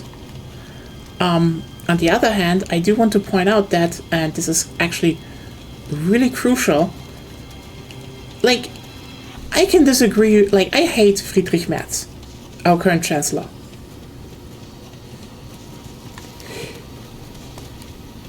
He still does politics. I don't agree with a lot of them, but he's still interested at least in politics. You know, doing something. Most politicians in Europe still want to get elected to have, you know, to do something else. If the, you know, if there's one thing that the Democrats have done continuously, over and over and over and over and over again, it is quite literally not doing the bare fucking minimum. Like, holy shit. Like, holy shit, think about that for a second. The second party in the most influential country on the planet isn't caring a single fucking bit about, you know, doing the bare minimum.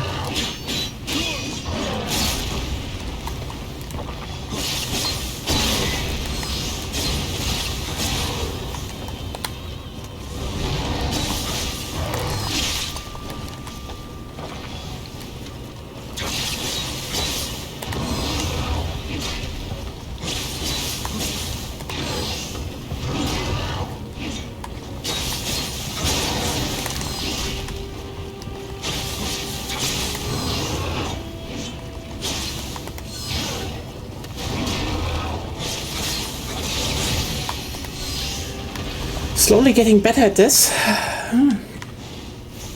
These barbarians, they're turning into monsters.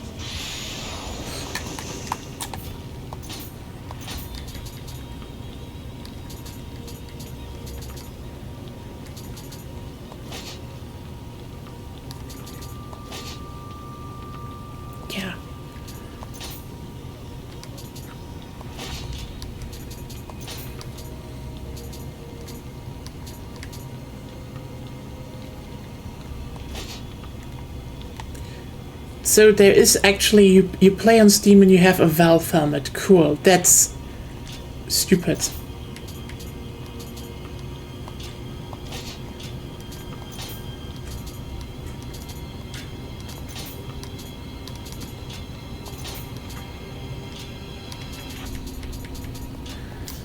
Da, da, da, da, da, da, da. Oh well. But yeah, that's literally it right now. You look at the Democrats, you look at the party, utterly obsessed with just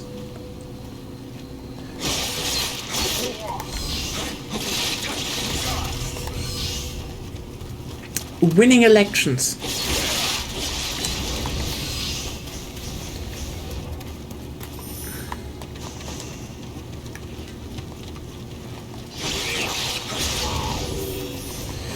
In German, like in Germany, we call these kinds of people Berufspolitiker.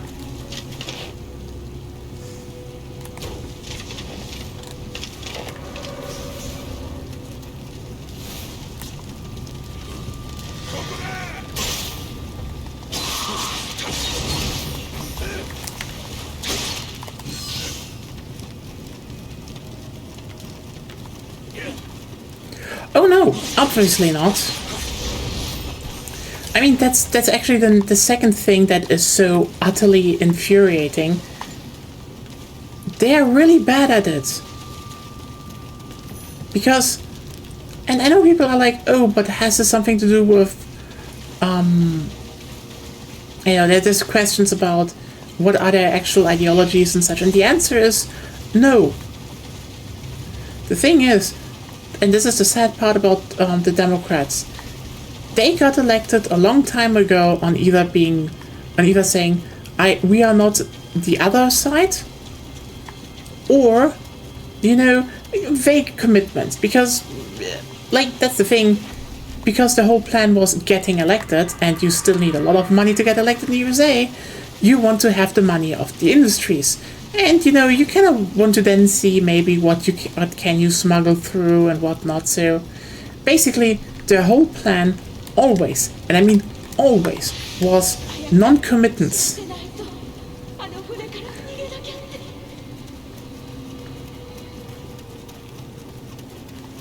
And the thing that makes them so angry right now is simply that non-committance doesn't work anymore. So they're just blaming everyone else. And is he still here? He's still here! Oh, wow! Ah, should we kill the CEO of... how's it called again? Koei Tecmo.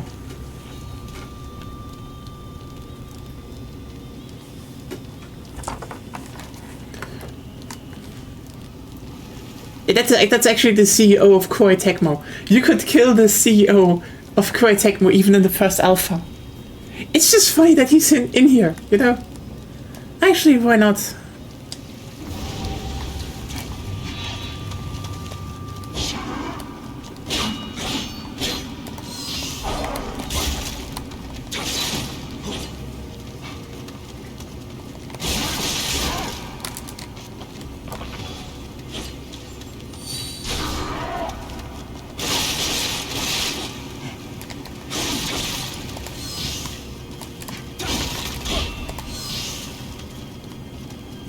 Oh, you fucker. No, no, no, no, no.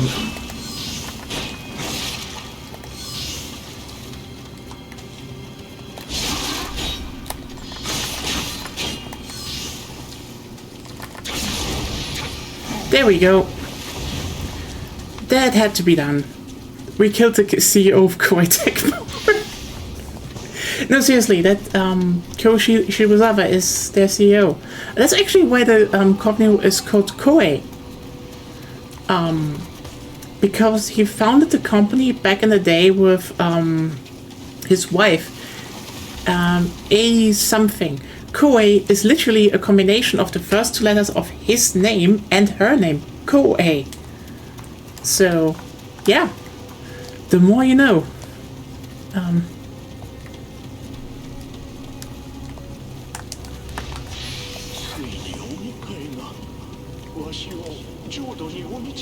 ださるのですが。え？帰り道がわからぬと。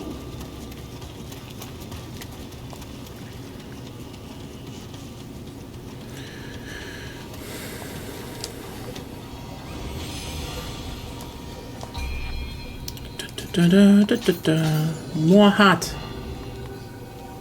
We're making the shittiest build here. But by God, it's gonna be the best shittiest build.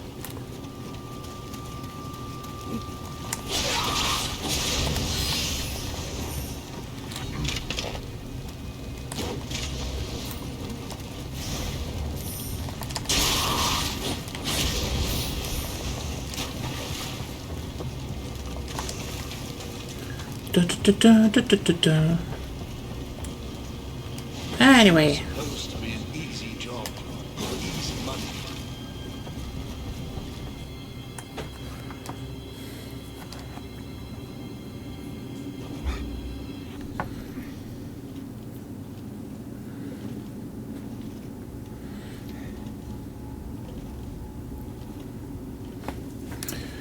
Bum bum bum bum bum bum bum bum bum.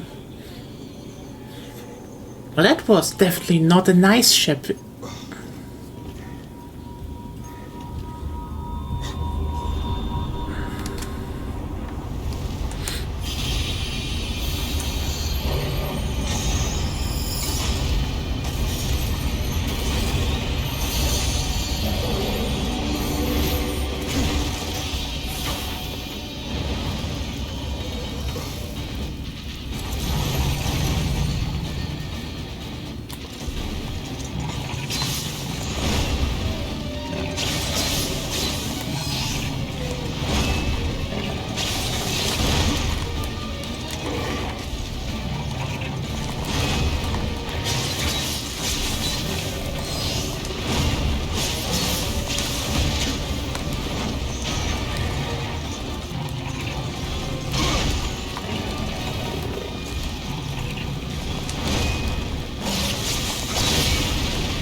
Oh, fuck. Ryuku is great, but... Oh, wow, we are almost... Probably only gonna have, How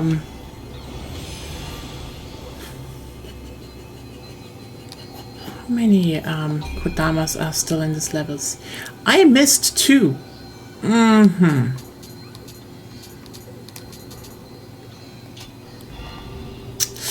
Anyway,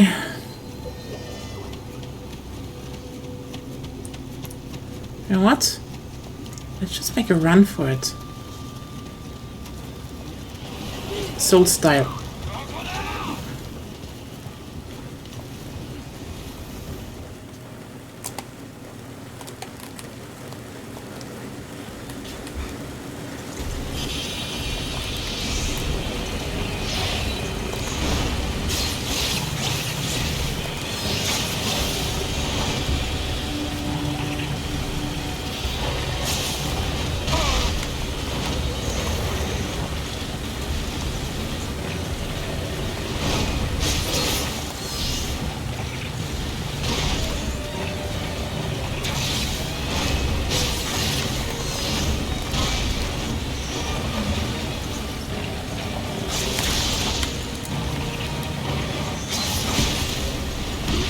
Okay,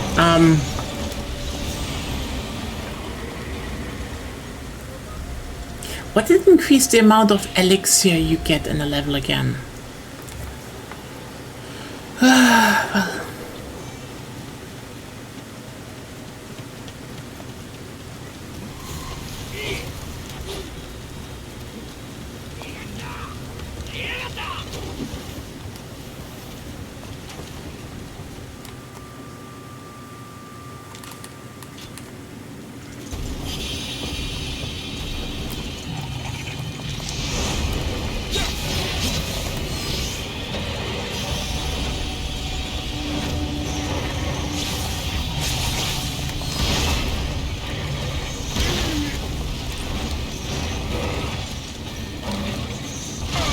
Okay.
Fuck.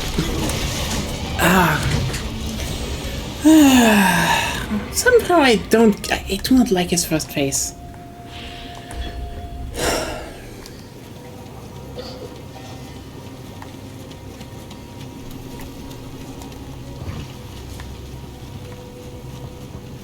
Oh.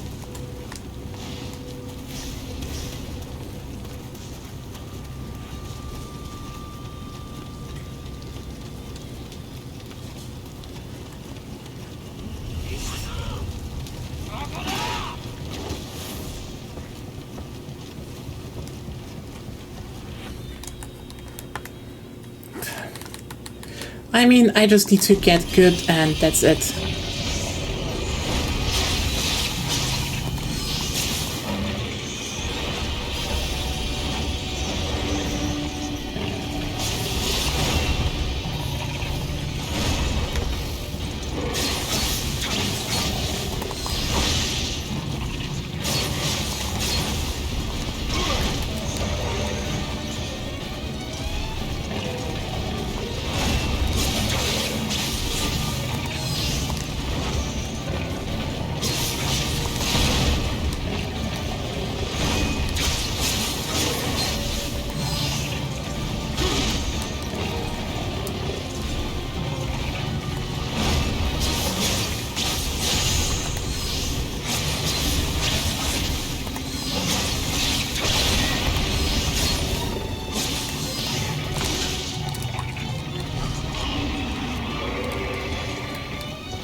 Oh my...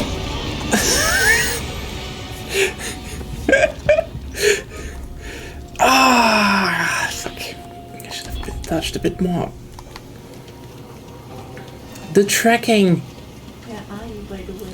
First, major boss. Big one? Yeah, on Ryuki. In the ship. You take a long time for the first level. I don't understand you right now. Please say it louder or don't say it.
How to... I don't get the dodges down. You know what? I should probably look at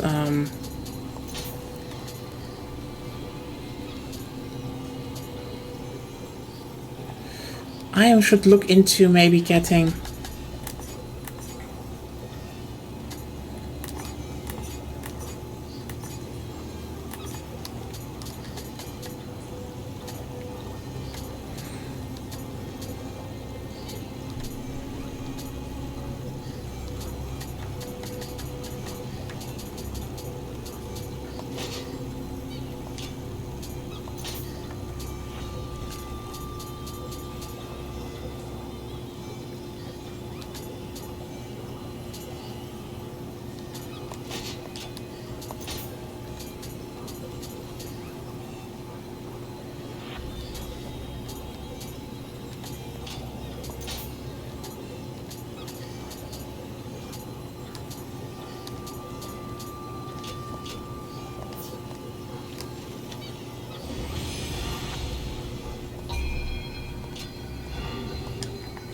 So if you're wondering, wow, why do you reduce your armor right now?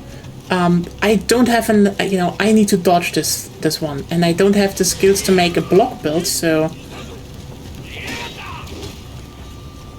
Time to get a little bit less armor, but, hopefully, I can dodge better. So where's my wolf?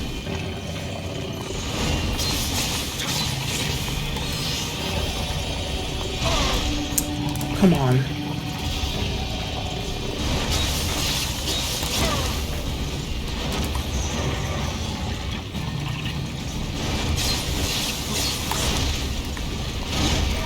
But there was it.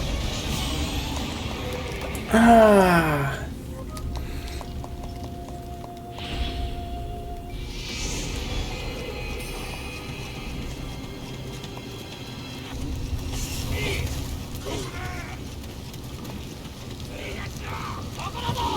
What do you mean?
That is fair. Like,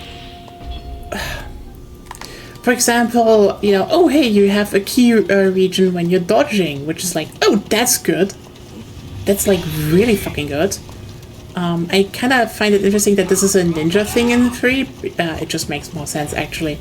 But yeah, that's the thing you do not realize after this first boss. It's like, oh wow, there's...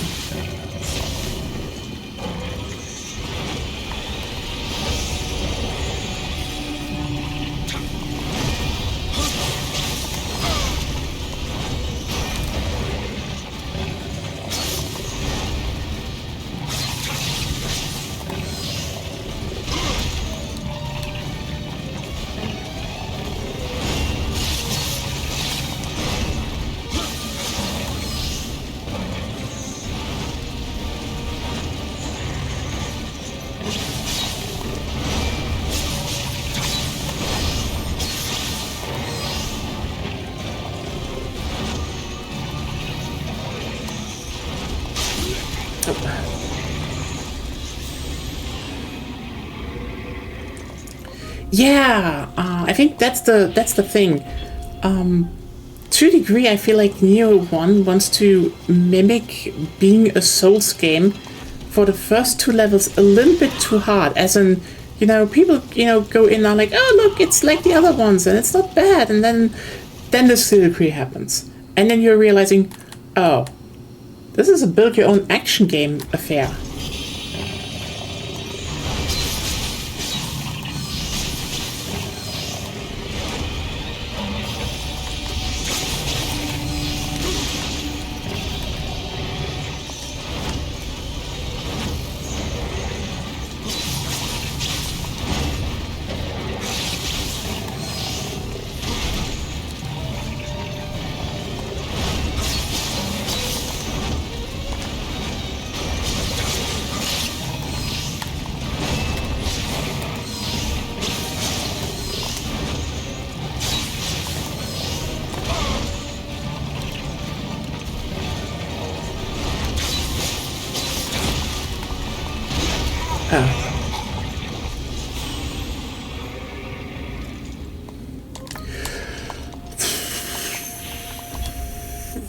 Yeah, it's I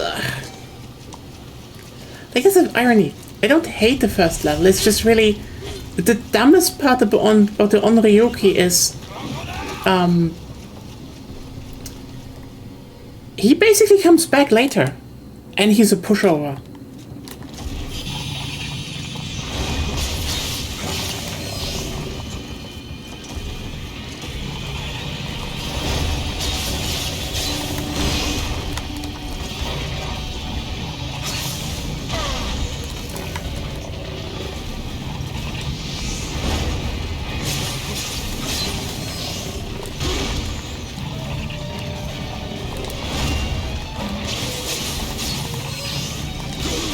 Oh, come on! Okay, also, the weirdest part is that, I mean, I think your iframes during dodging get also higher, so yeah, it's one of those bosses where, like, the moment you could have invested a little bit of skill points is not a problem. That's the thing.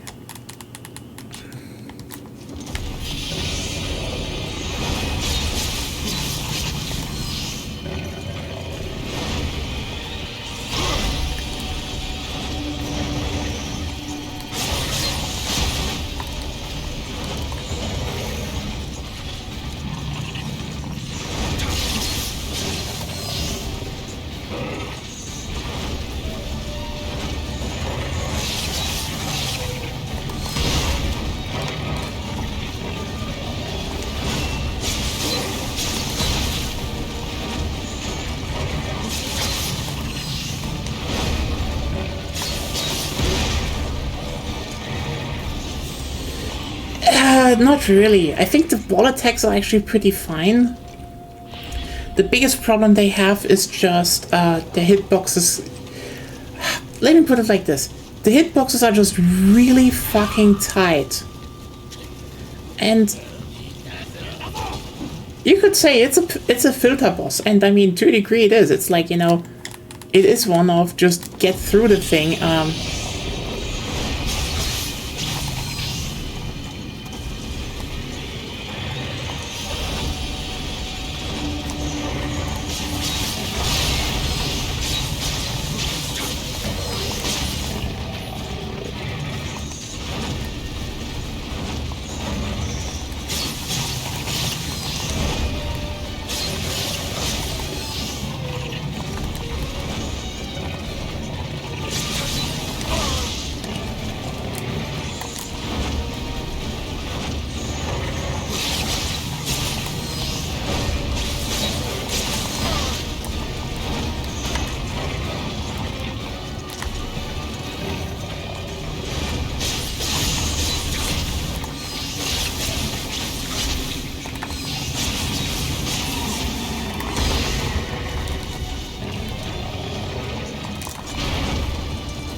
There we go. Lock in and you get him down. It's still a good boss. I like him. Like, the thing is, you just have to know when you go in and out, and you're not allowed to be too aggressive. But then you're like, oh wait, I can take a distance, but I can run towards him, and like, then just when the combat clicks, it clicks really much. And still say you're right. They should have given you the skill tree much earlier, which they do in Nioh too. So they learned from that. CEO dead, first major boss dead. Well, we still have half an hour. Who are you? A foreigner? Your skill against Oni is impressive. This is your skill with English. My name is Hanzo Hattori. And you are? Call me William. I'm here in pursuit of someone. An enemy, perhaps? Hunting a person down in a strange land will not be easy. If you lend me your strength in fighting Oni, I will help you in return.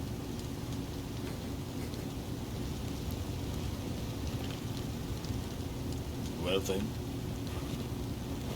Yeah. Cat. don't use breaking. He just has cat in him. I know.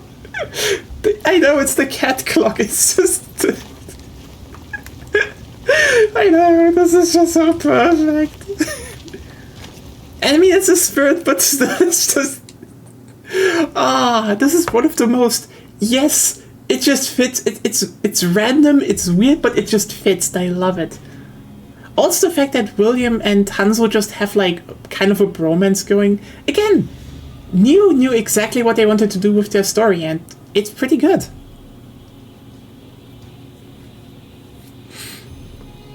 Like, that's one of the things I would criticize about a lot of 天下人であった太閤秀吉様が亡くなり、この国では今、二人の侍が歯を競っておる。一人は秀吉様を継いだ石田三成と、もう一人は我が主君、徳川家康様。わしは家康様から西国大名たちの調略を任され、この九州へ参ったのだ。ウィリアム、近頃巷には地味猛量が出没し、大名たちは手を焼いておる。鬼を切るその腕を売り込めば調略の好機となろう。案ずるな。あやかし騒ぎを追えばお主の仇も現れよう。まずは家康様に近しい隣国豊前の官兵衛殿のもとに参ろう。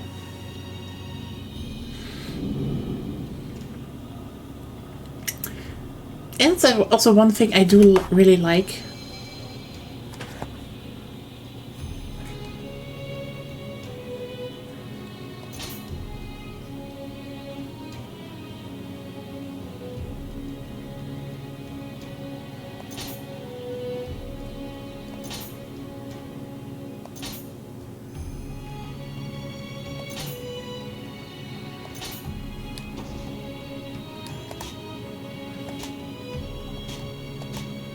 Oh yeah, you have sub-missions, you have main missions.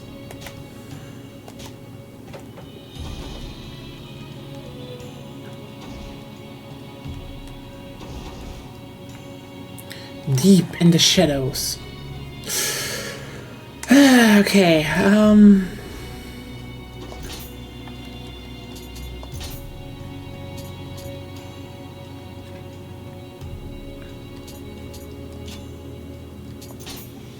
Oh!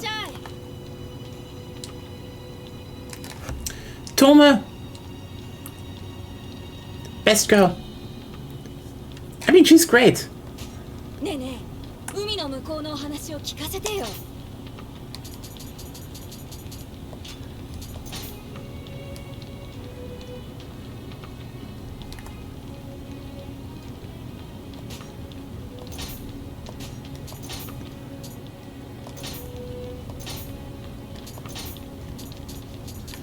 So yeah, you can forge your own armor, which is pretty cool actually, they have that.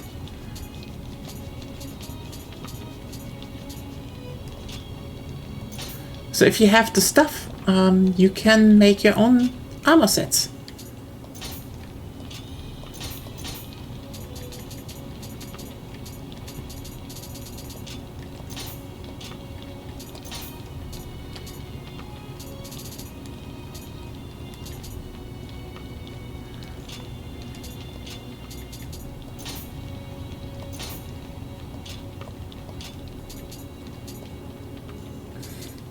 Ah yeah, change your hair at the forge. Okay,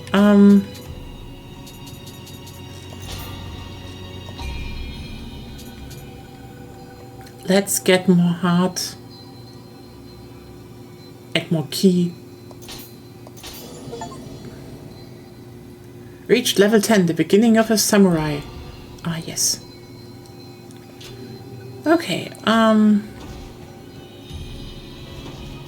should we do a side mission? Or, you know what, let's keep the main mission here. I don't have all the Kodamas, maybe I will collect all of them in a later run.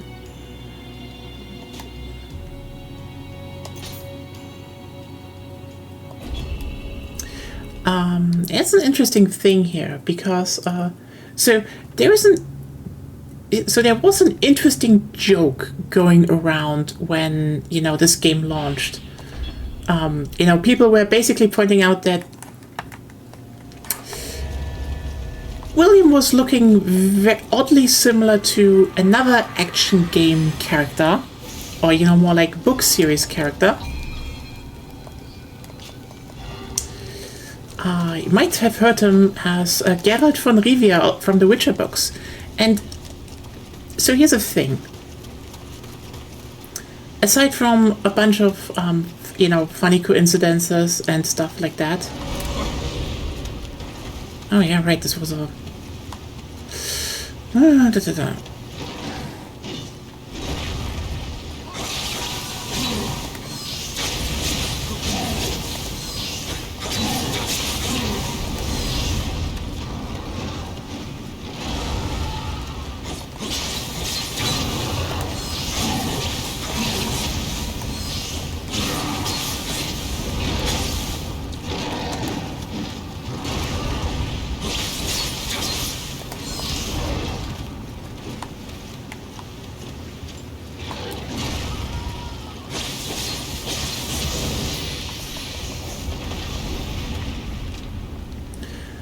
So the thing is, what I find so fascinating is that, and like, I know I have this whole thing of, you know, people like to shout media literacy, but then, you know, kind of display that they themselves just don't really notice a lot of stuff anyway, because, like, so Nioh has a lot of interesting thematic overlaps with the Witcher series. Let's just get this one out of the way. It just has. Like,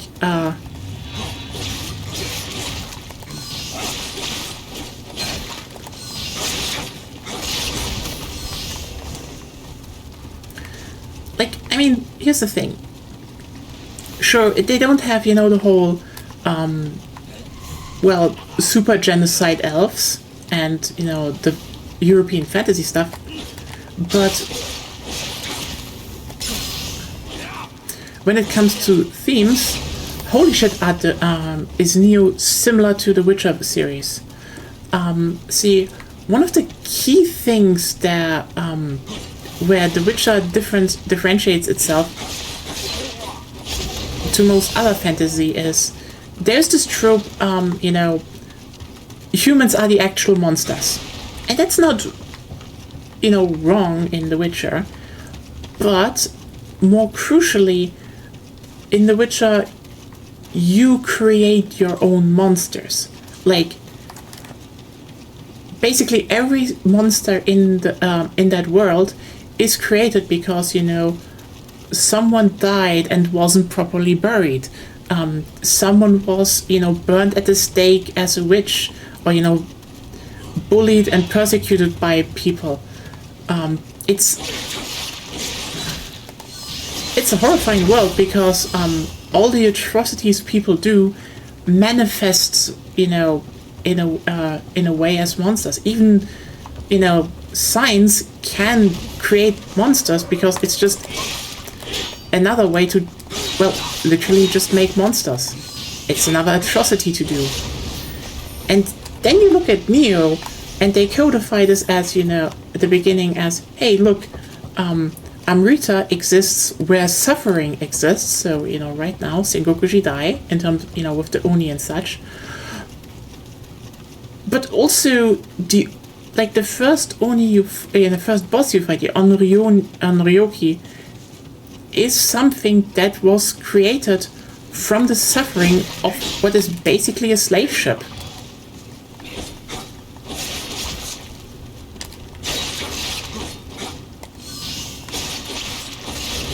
So that is actually the more interesting thing. People are like, oh, hey, the main character looks similar. Well, yes, but have you considered that one of the core themes of Nioh and The Witcher, as in humans create their own monsters, is quite literally the same.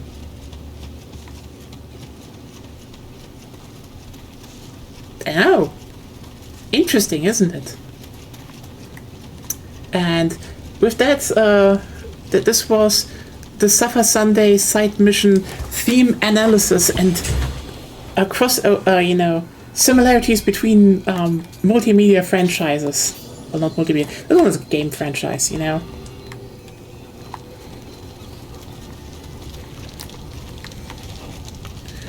Da-da-da-da-da-da.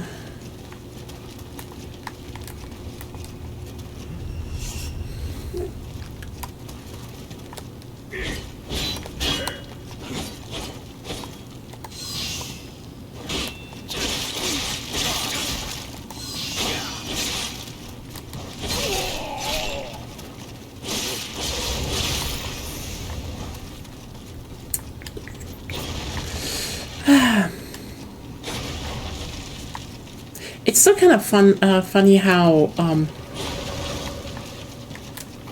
nowadays this idea of, the honorable samurai exists when basically samurai started existing because, people armed themselves because they kind of had to defend themselves. That's an interesting part of Japanese history, if you think about it. Why was there the whole thing with shogunates and the dichotomy of shogunate and emperor? Well, what basically happened was that when the first Japanese empire was made, it really tried to be like China. Holy shit, you need to realize just how much they literally just copied China at that point.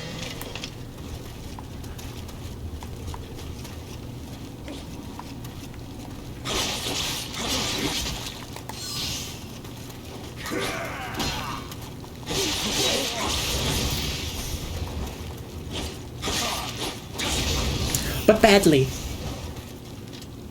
I need to add that, by the way, badly. They copied China badly.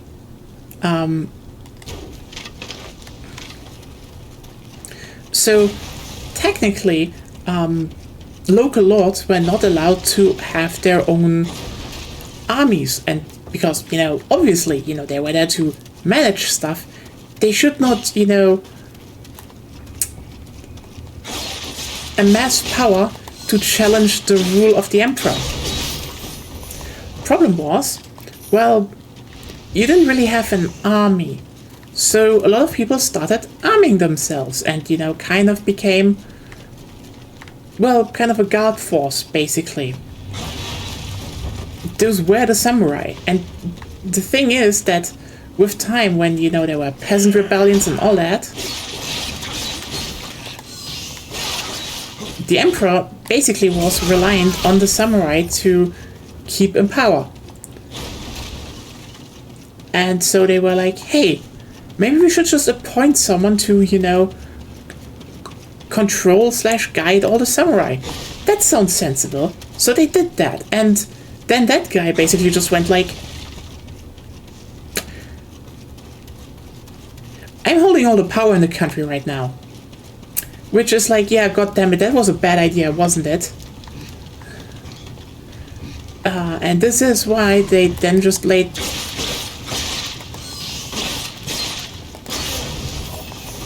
And this is basically why the shogunate just took over, because, well, they controlled the fighters, so you couldn't really do something against that.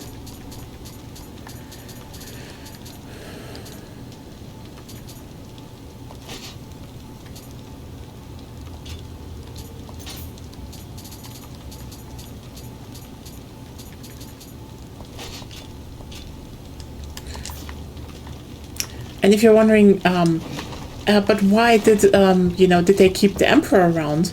Well, it was a very poorly thought out plan, actually.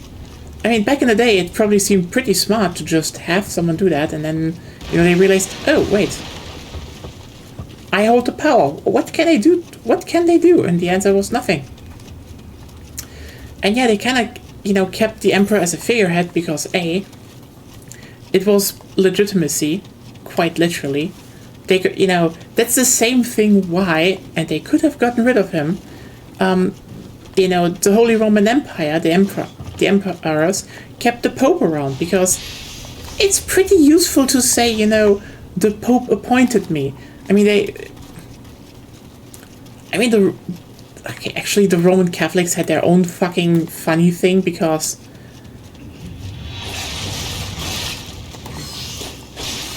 Remember that whole ordeal with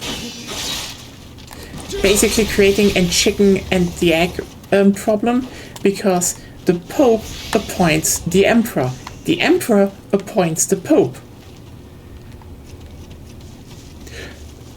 Until one of them just realized, wait a second, this creates a power problem because who can appoint who? Because, the emperor can say, well, you're not the Pope anymore. And then the Pope can say, well, you're not the emperor anymore.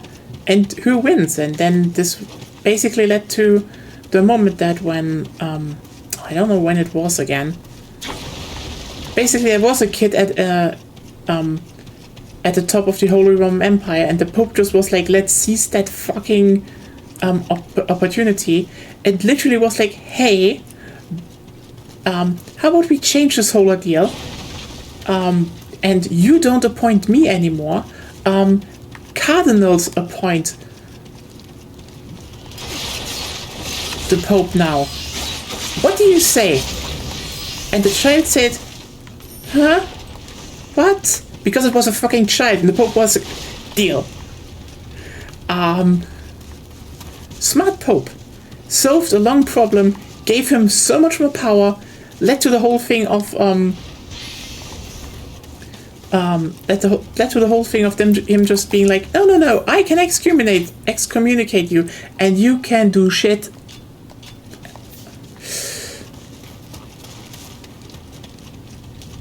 Oh yeah, that's how the shogunate happened, because the guy who controlled whoa. The guy who controlled the samurai was like, wait, I don't need to listen to you. And this created a long era of, well, actually the shogunates weren't, okay, here's the thing. The Pope made the shogunate effectively the Japanese Pope. Okay, actually, this, okay, I have to be pedantic here.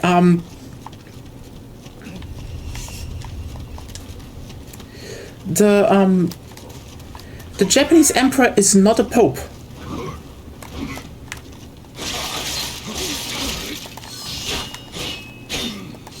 By all means, he's a caliph.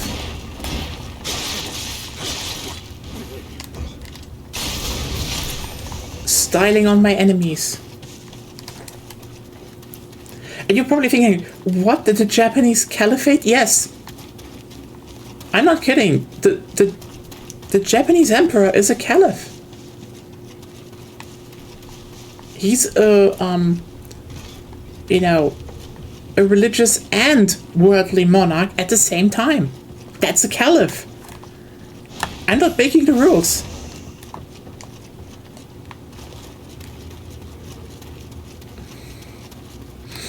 Anyway, but yeah, Shogunate. By the way, Nioh still looks really good. Like, I can say, by the way, Nioh 3 looks definitely a lot better. Like, it's kind of interesting if people say, oh, hey, I think Nioh 2 looks slightly better than Nioh 1, but like, yeah, no, holy shit, Nioh 3 looks so much more stylized and better. Interestingly, like, people were like, oh, hey, the graphic jump is not that high, and it is. Nioh 3 is definitely more focused on offering gameplay stuff. But it's still funny that, I play Nioh 1, it's like, no, there's a big difference here.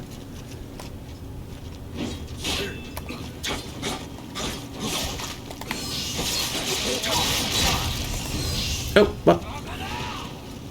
Oh no, not you all.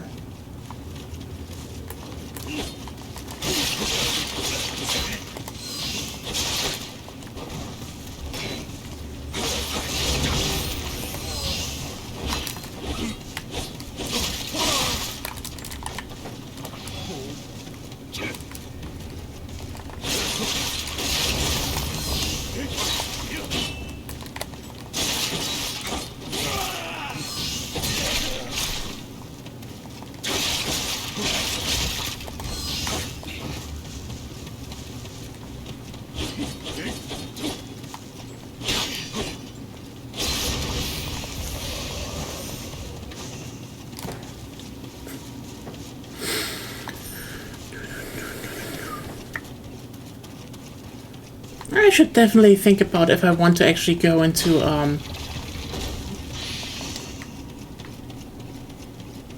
higher armor set, but probably staying with some medium stuff. I do like that they have some side missions that, oh hey, go through the level again, level a bit more, a bit differently arranged. Everything is just different. And we should probably...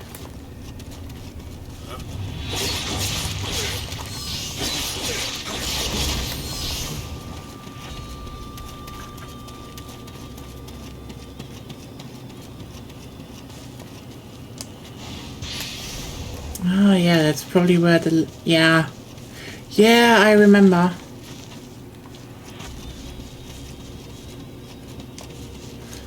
Honestly, the irony about the shogunates where they were just mildly more stable than...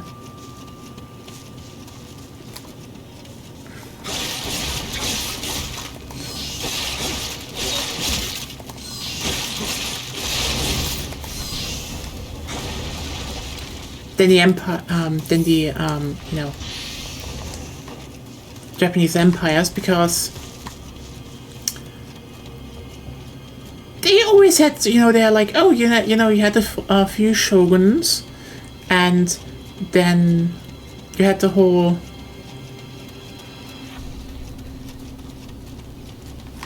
So why is it starting to lag a bit? That is weird.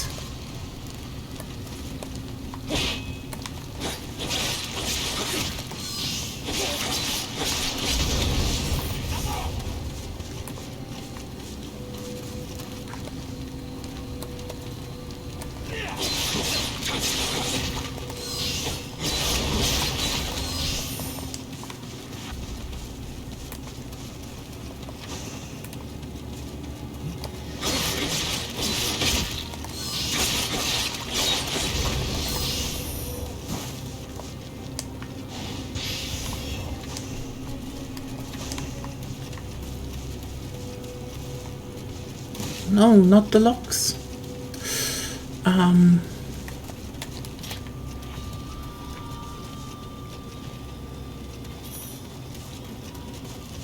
But yeah, the shogunate definitely collapsed a few times, and I mean,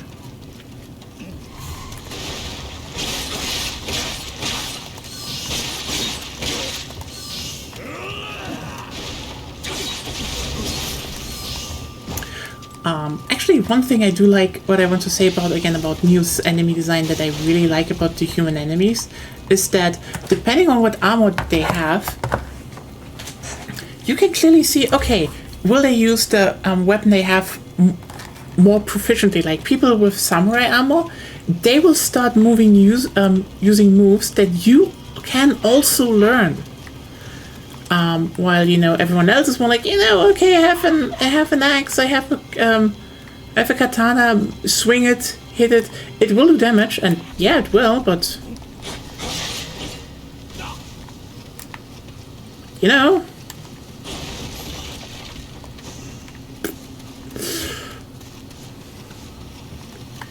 Okay.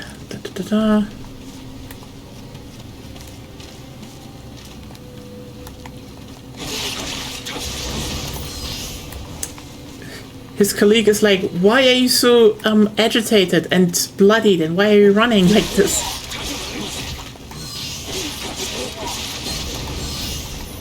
Honestly, I do not know why I always had problems.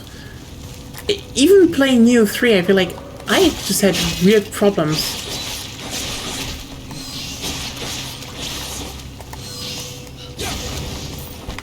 I don't have right now. This is fun. Stop it, Nioh. I was saying, oh yeah, welcome to Suffer Sunday. And I slowly have to accumulate myself to Souls Commit. Now everyone thinks like, Nioh, you lied. You're playing pretty good. Solid, actually. I guess. I don't even have a cramp. Yeah, cool. You know what? I had this whole thing planned out about...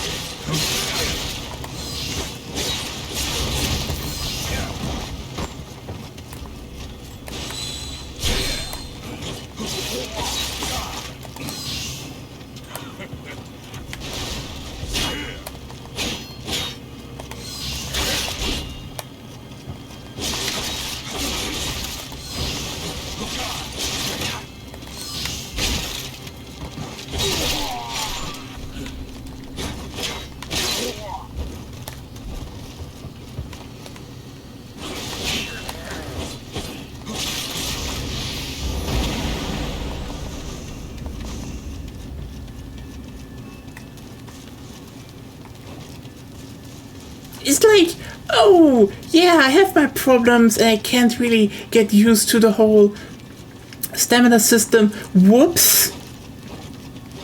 Biggest problem was the Onryoki, and I got it on the 5th try?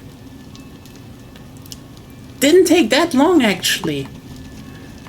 And if you're wondering, whoa, yeah, you went through just 2 levels and a side mission. First of all, yeah, this is because I take my time. I want to find the Kodamas and stuff. And you're bad at the game. What? And you're bad at the game. Yeah, I mean, I died to like 2 really stupid situations.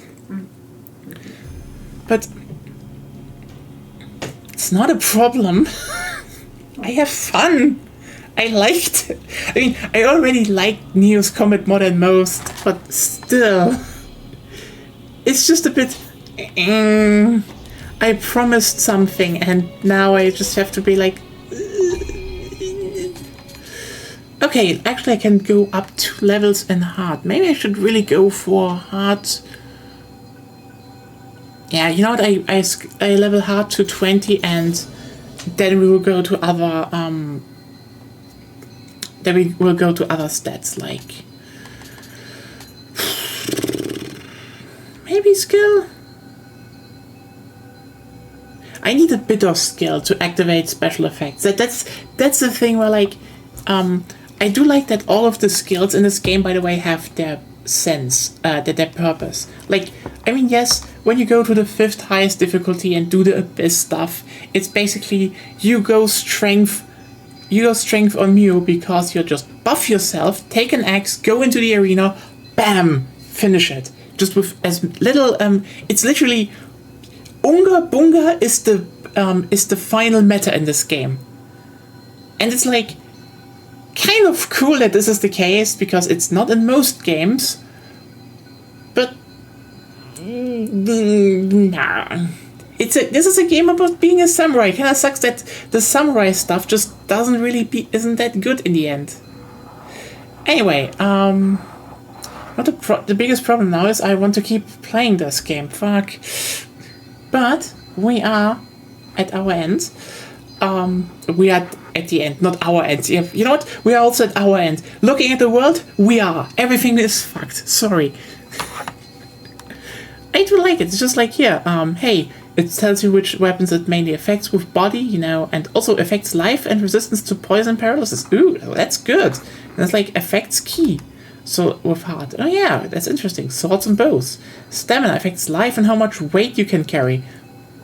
Interesting. Like, man, affects cannons, yeah.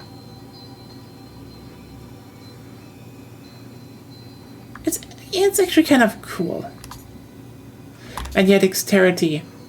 Because the Kusarigama, the favorite weapon of Agonia, which she wanted me to also try, but the thing is, I like big swords, so yeah, we're playing Katana. Nioh 2 will be Otachi, and Nioh 3, I will do for the ninja at least the claws. Yeah. It's actually all pretty interesting, but the best part about it is, you can respec in this game. That's cool. Like, generally, you can respec. Hell yeah. And you know how they did it? You can get items to do that. You can't just respec all the time. It's something you have to, you know, plan and commit around. So there's still choice making here. Good game design, Team Ninja. But yeah. This was Nioh. Maybe I will keep calling them Suffer Sundays just because it's actually a nice hashtag to throw around. Even though it's maybe slightly